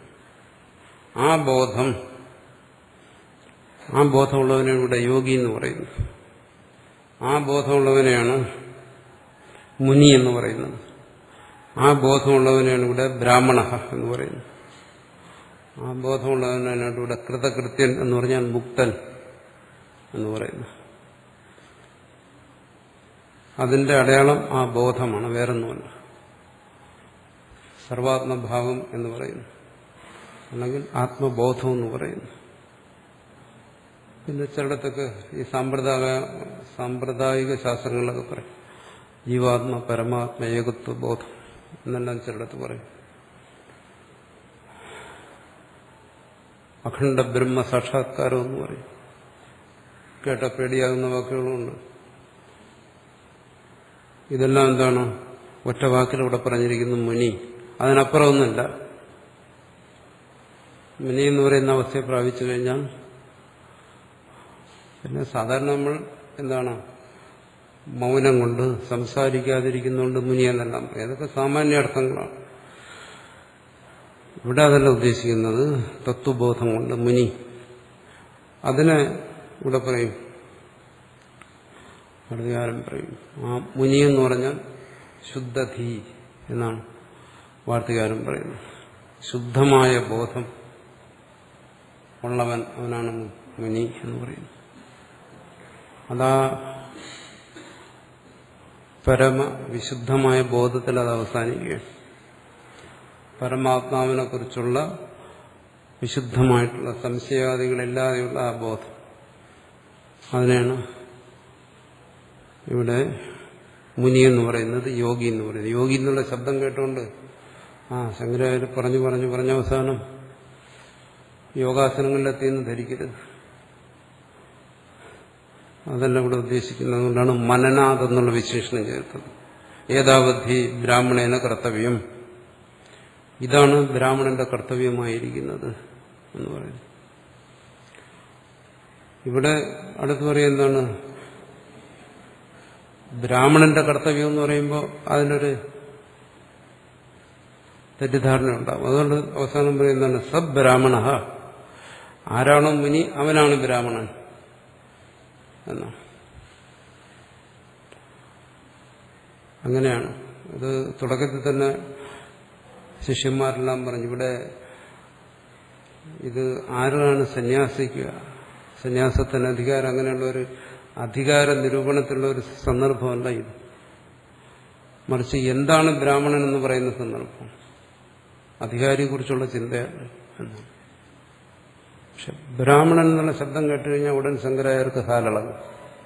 പിന്നെ കൺട്രോൾ ചെയ്യാൻ പറ്റത്തില്ല. പിന്നെ നമ്മൾ പോയി കൺട്രോൾ ചെയ്യണം. അതൊരു കുഴപ്പമുണ്ട്. അപ്പോൾ ഉടനെ അല്പം ഒന്ന് തിരിച്ച് ചിന്തിച്ചില്ലെങ്കിൽ ആശാനൊരു സുഖവും വരത്തില്ല. അപ്പോൾ ഇവിടെ പറയുന്ന സബ്രാഹ്മണ കൃതകൃത്യോ അതോ ബ്രാഹ്മണ എന്ന് വ്യക്തമായി പറയും. അതുകൊണ്ടാണ് അവൻ ബ്രാഹ്മണനാകുന്നത്. അടുത്ത് പറയും, ഭാഷ്യകാരൻ തന്നെ പറയും, അതാണ് മുഖ്യ ബ്രാഹ്മണൻ എന്ന് പറയുന്നത്. മറ്റത് ഗൗണബ്രാഹ്മണനാണ്. എന്നുവെച്ചാൽ മുഖ്യമായ അർത്ഥത്തിൽ ഈ ബോധമുള്ളവനെ മാത്രമേ ബ്രാഹ്മണനെന്ന് പറയാവൂ, അവന് മാത്രമേ ബ്രാഹ്മണത്വമുള്ളൂ, അവന് മാത്രമേ ബ്രാഹ്മണനെന്ന് അവകാശമുള്ളൂ. അല്ലാതെ ശിഖയും പൂണെന്ന് പോലും വയ്ക്കുന്നതല്ല ബ്രാഹ്മണൻ എന്ന് പറയുന്നത്. അതുകൊണ്ട് ചിലർ അങ്ങനെ സംശയിച്ചിട്ട് ബ്രാഹ്മണനാകാൻ വേണ്ടിയിട്ട് ഈ രണ്ട് സാധനവും ഫിറ്റ് ചെയ്യുന്നുണ്ട്. അതുകൊണ്ടൊരിക്കലും ബ്രാഹ്മണനാകത്തില്ല. ഇത് അറുത്ത് കളഞ്ഞാലേ ബ്രാഹ്മണനാകുമെന്നാണ് ഇവിടെ പറയുന്നത്. ബ്രാഹ്മണനാണെങ്കിൽ ഇതെല്ലാം മുറിച്ചു കളയണം. അതാണ് ശരിയായിട്ടുള്ള ബ്രാഹ്മണൻ. അപ്പോൾ ഈ രണ്ടടയാളവും വെച്ചും കൊണ്ട് ബ്രാഹ്മണ്യം കൊണ്ട് കുന്തിച്ച് എന്ന് പൂന്താനം പറഞ്ഞതുപോലെ കുന്തിച്ച് നടക്കുന്നവരെ ഇവിടെ ഭാഷ്യകാരൻ പറയുന്നത് അത് ഗൗണബ്രാഹ്മണരാണ്. മുഖ്യമായി അവർക്ക് ബ്രാഹ്മണത്വമില്ല എന്നാണ്. ഈ ബോധമുള്ളവൻ അവന് ബ്രാഹ്മണനാണ്. ആ ബ്രാഹ്മണനാകുന്നതിന് ഇത് രണ്ടും പാടില്ല ആണ് ശങ്കരാചാര്യർ കർശനമായി പറയുന്നത്. ഒരുവൻ ബ്രാഹ്മണനാകണോ ആദ്യം ഇതെല്ലാം പറിച്ചു കളയും, എന്നാലേ അവന് ബ്രാഹ്മണനാകാൻ പറ്റൂ എന്നാണ്. നേരെ തിരിച്ചാണ് ഇപ്പം സംഭവിക്കുന്നത്.